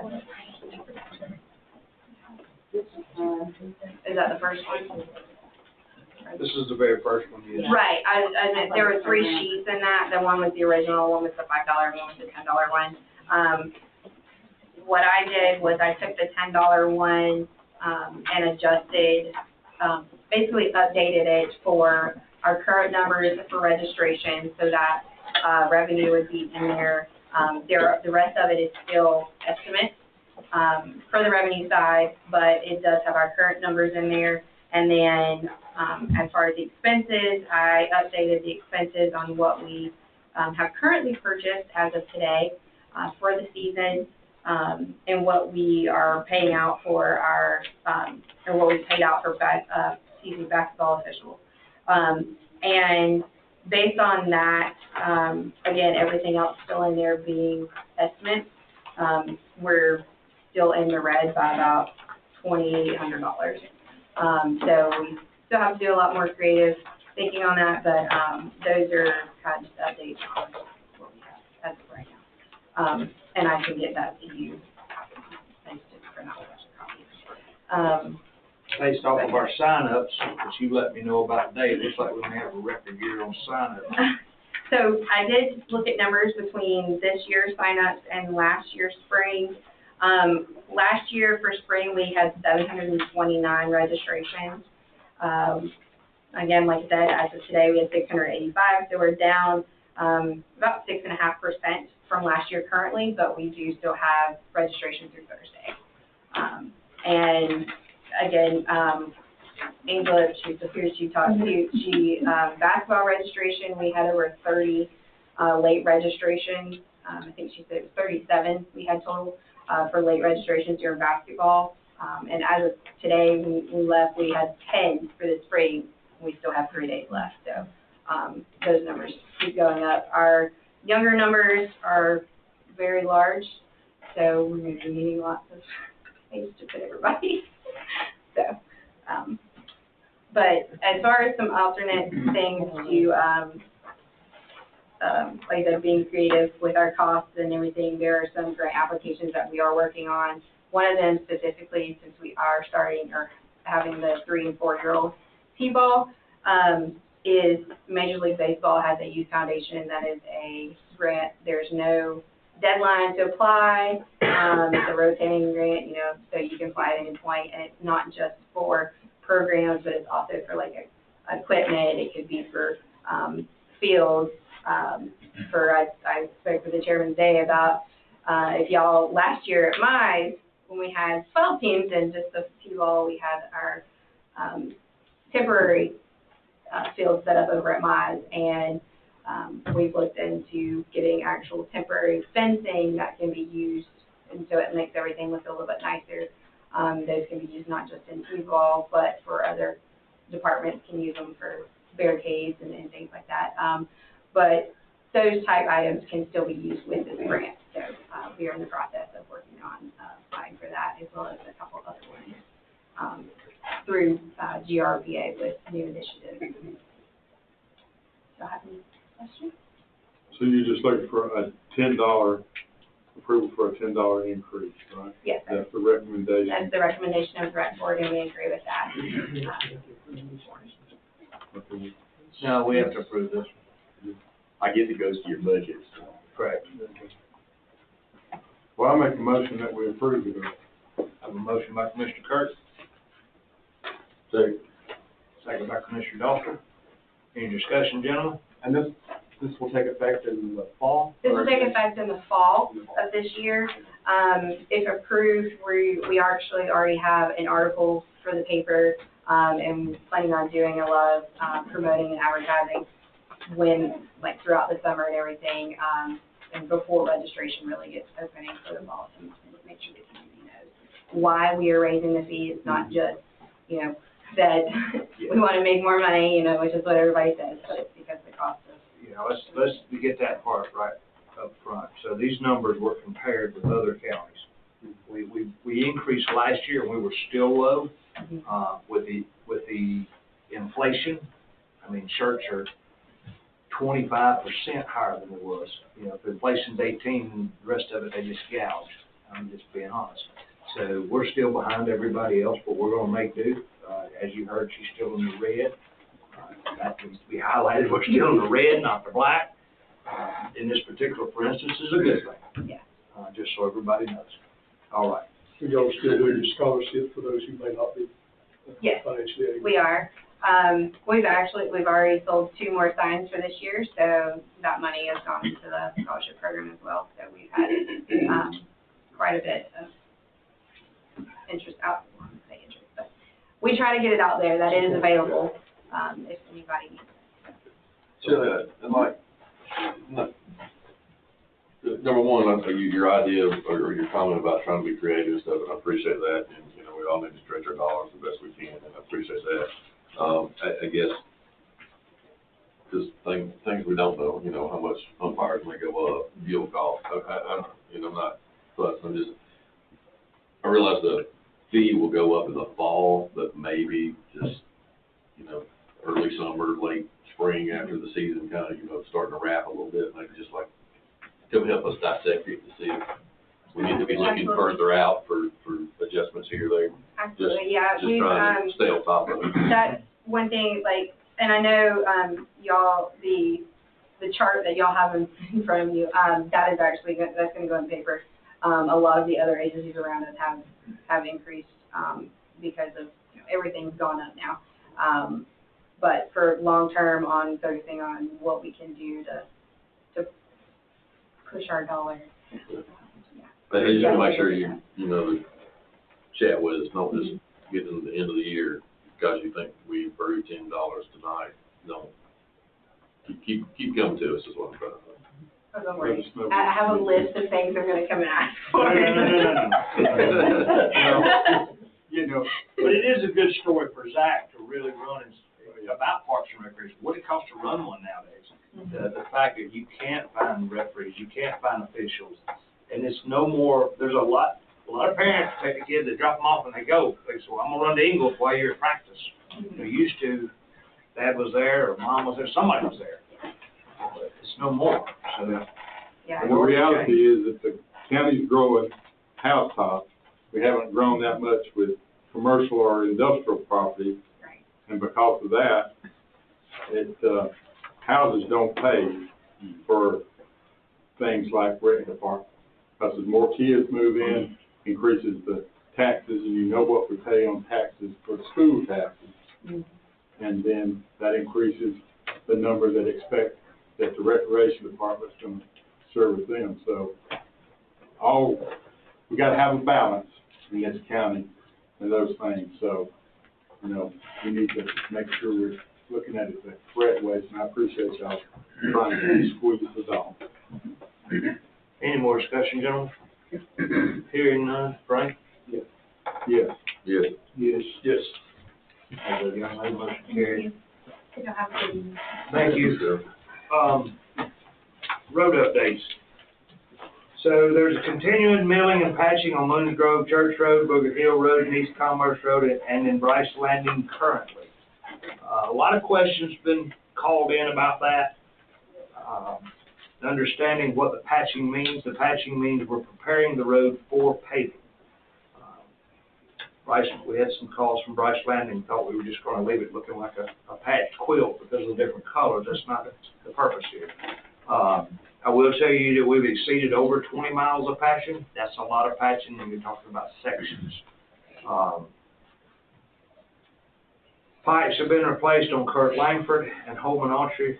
Thank you to the people that live on Holman Archery Road for being patient while we get that big pipe put in. Same way with Kurt Langford. These efforts will continue. I will tell you that we have probably 10 more, what I would call priority pipe changes, with another 30 that's non-priority, but we have issues. We have been doing basin studies. John Phillips has completed a half a dozen for us recently, and we're going to be submitting some more to John for basin studies. A little more technical nowadays than just going and dropping a pipe in the hole. So, all of those are currently they're gonna be replaced with pipes. There's no covers that we're looking at, that we gotta do. Yeah, none of them are truly big enough to do a, that word, very box cover. These are all gonna be metal pipe. Okay. And really, what the situation is, they've reached their lifespan in a lot of places. I mean, I would say the metal cover, Derek probably knows better than me, but in all reality, 40 years before the bottoms come out of them. 30 years? Really, 20? Well, and that's the reason I was just asking, because I want to make sure it's appropriate to put a pipe back in there, but. Oh, yeah, that's the basin study shows us that. Okay. So this is not, crack sealing is happening on Moons Grove Church Road. Currently, be careful because they will be in the road. Traffic will be detoured, not detoured, but will be slowed and cautioned around. The basin study just completed on Ella Road, Millbrook Circle, and Oak Bend subdivisions. Pipe will be ordered soon. We had pipes come in today for HV Chandler. We also added a couple of cross drains in HV Chandler. Patch wagon for potholes typically is working all throughout the county. So is the sidearm, and if we can ever get through this rain, your dirt road will get bladed and the ditches will be pulled. We have fielded hundreds of calls, and honestly, it's just too wet to run the machines. You can't push mud, you can't pack mud. On a brighter note, I met on January 5th with DOT. These are some considerations that they're working on right now. SR8 at Moons Grove, SR8 being Highway 29 at Moons Grove. We requested turning lane be put in there, not that little temporary pull-off. Highway 29 at Glen Cary, request for a left turn phase. Foote McClellan. So this one's been brought back up. I'm going to give you a brief description because Friday I was on a call with Atlanta Light and Gas and DOT. Atlanta Light and Gas has agreed to meet with Georgia Department of Transportation with a 4-inch main line under Foote McClellan. This has been an ongoing project for about 3 or 4 years, about the design of that. The county, a lot of the public had really wanted a red light there. DOT deemed the red light not being an appropriate measure, but doing a divided highway there a little bit. So anyway, it's back on the table, and DOT is thinking that we'll have a 6-month completion on that after 3 years. This was all preliminary, but this is their completion that they stated to me on Friday morning. And Atlanta Light and Gas has concurred that they can get it done before then. We have also asked about the drainage here in front of Ace Hardware in Danielsville, only because during the large storms, there's no way for that water to run off the ground level, and it's DOT ditches, it's not the county ditches. So just be aware, there is a big difference between what we own and what the state owns. That's really enough about that topic on roads.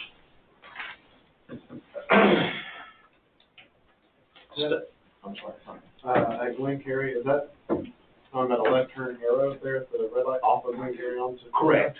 Cool. Road 8 updates, anything I need to know? Mr. Allen? Yeah. Y'all just assume we've already heard about them. They're working. I will say this though, I had Wagner Grove, had a thank you for the effort that the guys put in down there, and I just. The folks on Hope and Orchard were pretty amazed how fast that got here. So they would pass along Thank you. Only negative comment I heard is when we had those bridge outs, we put the bridge out sound further away, just to get down to the bridge and that turn in. Gotcha. you can further up the. Yeah, there's a state mandated, footage that they have to be apart. A lot of times there's 3 signs and they have to be X amount of feet and the second one's, but yeah, I'll follow up on that, no problem. You know, and I keep saying this over and over every meeting, how good a job our guys are doing. You read Facebook, everybody's got a complaint, but they have no idea how much road miles we have in this county. And with the staff we have right now, they were in here working Saturday. We work Saturday. No complaints. All I gotta do is say, who wants to work? And 9 times out of 10, 9 hands raised out of 10 people. We don't mind. We'll help them. They actually care about their county, so I appreciate it. I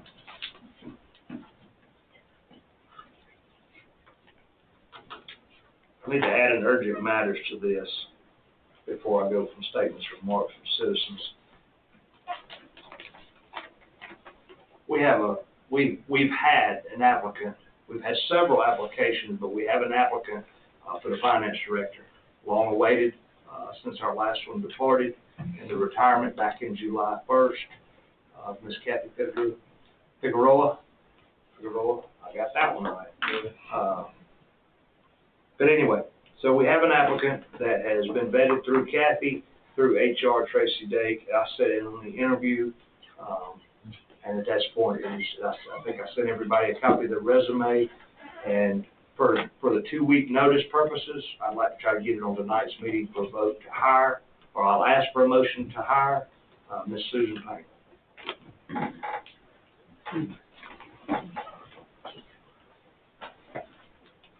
The dollar amount was set per the advertised amount.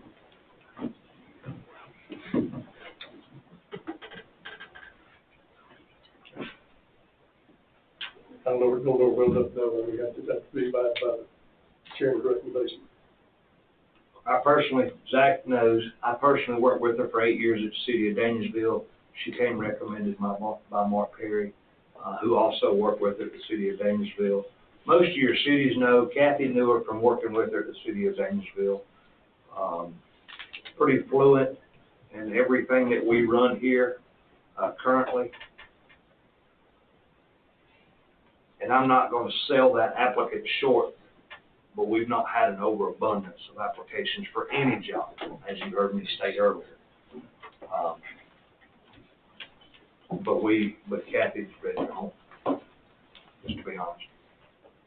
She is willing, let me say this real quick, she is willing to stay on until the new hire is 100% up to speed, along with the new software we've implemented. She said even if it's, right now, I think she's 2.5 days a week, she'll drop back to 2 days a week, and then she'll drop back to 1 day to phase herself out. She's projecting somewhere the end of March for that phase to be completed. So I really have to commend Ms. Figueroa for stepping out of retirement and really covering for us. She has done an amazing job, went out of her way to keep my sanity, because it would be tough for all of us. Tough situation. It's a very tough situation. So, with that being said. We looking for a motion to hire them. Because it's a department head, we have a motion by Commissioner Adams, second by Commissioner May. Any discussion, gentlemen? So, I guess I wasn't really prepared for this, but. Well, we can go into discussion, we can table it, we'll have to go into executive session only because we're trying to get that 2-week window. Yeah, so, but I guess this is Kathy also. Yes, Kathy done the full set down, I think it was an hour or so going through our system. Kathy comes back to me and says, you need to get her before she's gone. We're still in the money. We are in the budget, advertised amount and budgeted amount. I guess, my only concern is, given what we just went through. And of course, I do know Susan. Yeah. It's a tough thing right now. I mean, anybody that has to have employees, whether it be farm help or Denny or the school system, We're just in unique times. It's a gamble. There's a reason Randstad is so popular. Do we need executive session for anything? I guess it's, let me say, recommended, Mark recommended. Well, he was excited to find out. He told me to contact her. I contacted her when I said she's applying. He said, good. Let's put it that way. And I know that y'all may not know this, but because of the working relationship that he's had, I've had, we just took his, yeah, we just took this, how do you say it? As another step of vetting, I guess you would say, is the proper way to say it. So I have a motion, a second. Any other discussion? Frank, you said? Okay. Yeah. Yes. Okay. All right. Now, I apologize. I thought you said yes. You seconded. No, I didn't, Frank. Frank did, somebody did, not. That's right. Yeah, it's been a long day, boys and girls. Or ladies and gentlemen. Statements, remarks from citizens. Come on, you bite your tongue. Okay. I know, come on. You would have let me down if you didn't, sir. And again, I appreciate everything the board's doing too, but I think in the spirit of cooperation, the county is moving in the right direction. So I think that's good. One thing I heard Ms. Hall say that she touched on, there's a lot of things going on behind the scenes, the economic development strategies, there's a lot of stuff happening there, some study committees, but one of the things that she touched on was transparency between counties and cities. And I will agree with her. In years past, that was not the best in this county. But I'll tell you, January 30th, 2023, right now, transparency is about as open as we could possibly get it, other than you coming and sitting behind the desk with me. I don't know that we can get that much more open. But you're welcome to, as long as you make good coffee. So with that being said, any other? Just one short comment on y'all's concern. I appreciate your concern, appreciate the professional way that y'all have presented them.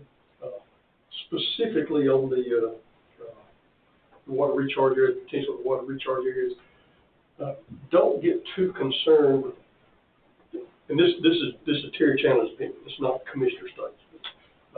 The reality of the county, when we think about industrial growth, you got a railroad and a 4-lane, so you cannot blind yourself to that. But with that understanding, do not think that we will not recognize that there is a potential water recharge area. And although we have to understand that railroad would be an economic driver, that does not mean that that everything out there is going to be bulldozed and paved and we will ignore those. It just means that the reality of the plan of what Madison County is the direction of potential large industry, if you want to call it. That's the logical track. So. But don't think that any of these other issues are going to be discounted as we recognize that that's a track we'll be looking at. I hope that makes sense. It didn't. It doesn't. I agree. Yeah. It's just hard, but that makes perfect sense. And we all want the same thing. We live here too. The last thing I want to do is see you in a hardware store 4 years from now and you cuss me out because of something I voted that made your world worse. That's not what I intend, and that's not what this board was. And I'm telling you, I hope we can continue the relationship with the public we got right now, because I didn't think it'll work. I may take that opportunity in 4 years to talk to you. I may take that opportunity in 4 years to talk to you. Might talk to me in 2 there, big boy. All right, any other remarks from citizens? Any other remarks from the commissioners? Yeah, I mean, I'd like to say that on the noise ordinance, one of my biggest fears, and I understand it, and don't think I'm not compassionate to those that have shared comments. I hear noise from coppers as well.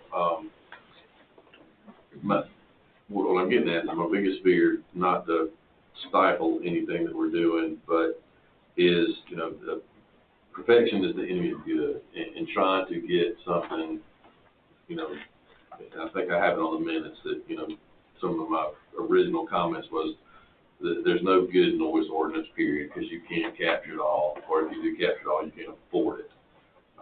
So I'm not saying we don't have some work to do. I'm just saying that we've got some we need to get to a consensus. Everything can be tweaked or moved at a later date, adjusted, and see what works and what's not working. But again, my fear right now, like say, just as an example, like on the empty Fred's building out there on 72, you know, somebody could come in and put a jet engine repair shop in there, and there's nothing to stop it. I think, again, that would probably be inappropriate for that place. And so I do want to get stuff in that prevents, you know, a travesty from happening or an expansion of an existing facility, which, you know, some new language probably guide those designs and that implementation and things like that. And so with that said, though, I know we got comments coming in tomorrow. I know there is, and I won't say I know the exact process, but the other public hearing or whatnot, I think we go through some of those activities. Honestly, don't know, and I don't need an answer tonight, but I believe we'll need our counselor to review that, and then our other departments that will be responsible for implementation and enforcement to kind of weigh in. I think we all kind of know generalities of some stuff. I just don't know enough yet to really make a good. Again, I want to move forward with something, but I just need probably some guidance and help on some legal definitions, what can't be done, and or what the true cost of implementation will be. So I would have to echo Rick's comments there a little bit. I'm troubled by two things. One, the comments I've heard this evening, but then the second side of that is how do we proceed from here? I don't know that we would be in a position as the authority having jurisdiction to go down and tell GRP, you know, you've got to hit this goal. You know, 6 months from now, a year from now, I'm not sure where that would land. I do believe that we could put means in place that should GRP decide to expand their operation there, say if they've got 3 or 4 generators there now, that if they chose to say we want to add 3 more, that we would have the opportunity with the right verbiage in our noise ordinance to control what happens then. But my biggest fear would be if we go and try to back into this, that what we're going to do is land the county in a lawsuit, and I mean, there's nothing that our county attorney likes better than that. You know, those are billable hours, but I think that what we need to look at. He has a daughter who's a lawyer too, by the way. And I mean, I'm embarrassed by that. I think what we need to do is perhaps take the approach to the noise ordinance much the same as we are our zoning and planning things and the variances that are coming up with us. And maybe we need to segment this thing a little bit and see what we can put in place to at least show that we're moving forward in some way, because right now we're just stagnant. You know, we're not doing anything constructive anywhere, and that bothers me. And I'll say one other thing too. It's a tough position to be in, especially District 4 over here, because I talk to a lot of my constituents, and they don't want to noise ordinance at all, okay? Because most of those are agricultural farmers, and they're afraid that all of a sudden we start that, you know, somebody's going to complain because the truck's picking up the chickens and all those kind of things. So there's a lot of factors we have to think about. I know everybody lives in their world, and it's all important. I have to look back as the first class I ever had as a commissioner. And sometimes, as I think you've already said very eloquently, is that sometimes we can't get this perfect. We just have to do what's the good thing for all the folks. And that's really where I want to try to do that. And, you know, I hope that you realize, and I think all the rest of the commissioners here are trying to do that. I think it's sort of a step change from the past in some things has, you know, it's a different world. I just ask that, y'all look at it that way, and as you look at what we do, sort of look at it as what's good for me, and then what is also good for the other folks in the county. It's a unique time when you ask government for regulation. Yeah, that's scary. It just is. I But think now you're at a regulation- crossroads. But sometimes it's well deserved that you need it to protect you from the harm. But that's 50-50. Today I'm liked by you, but I'm not liked by you. That's where I stand. So what is the next step of this? I mean, what's the, do we have a timeline? We are, Mike, I want to say that they'll get a submittal on everything that we've seen. They'll take that into consideration and come up with, then they'll come up with again, probably a draft. It says, okay, guys, here's what it looks like, what do you think? And then we'll best see if it works. And again, we may have to stage it.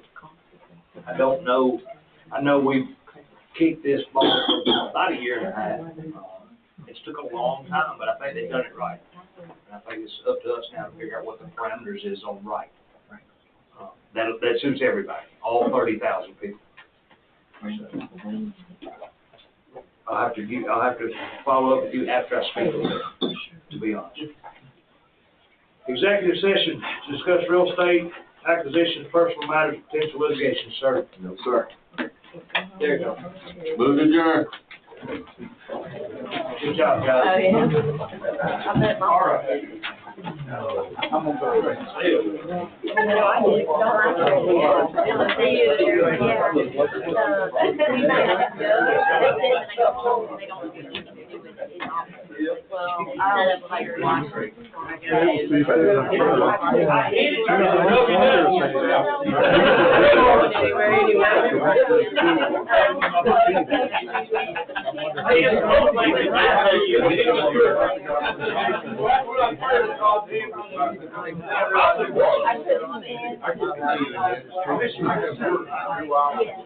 Are you, sir? I'm fine. How about yourself? Good. Good.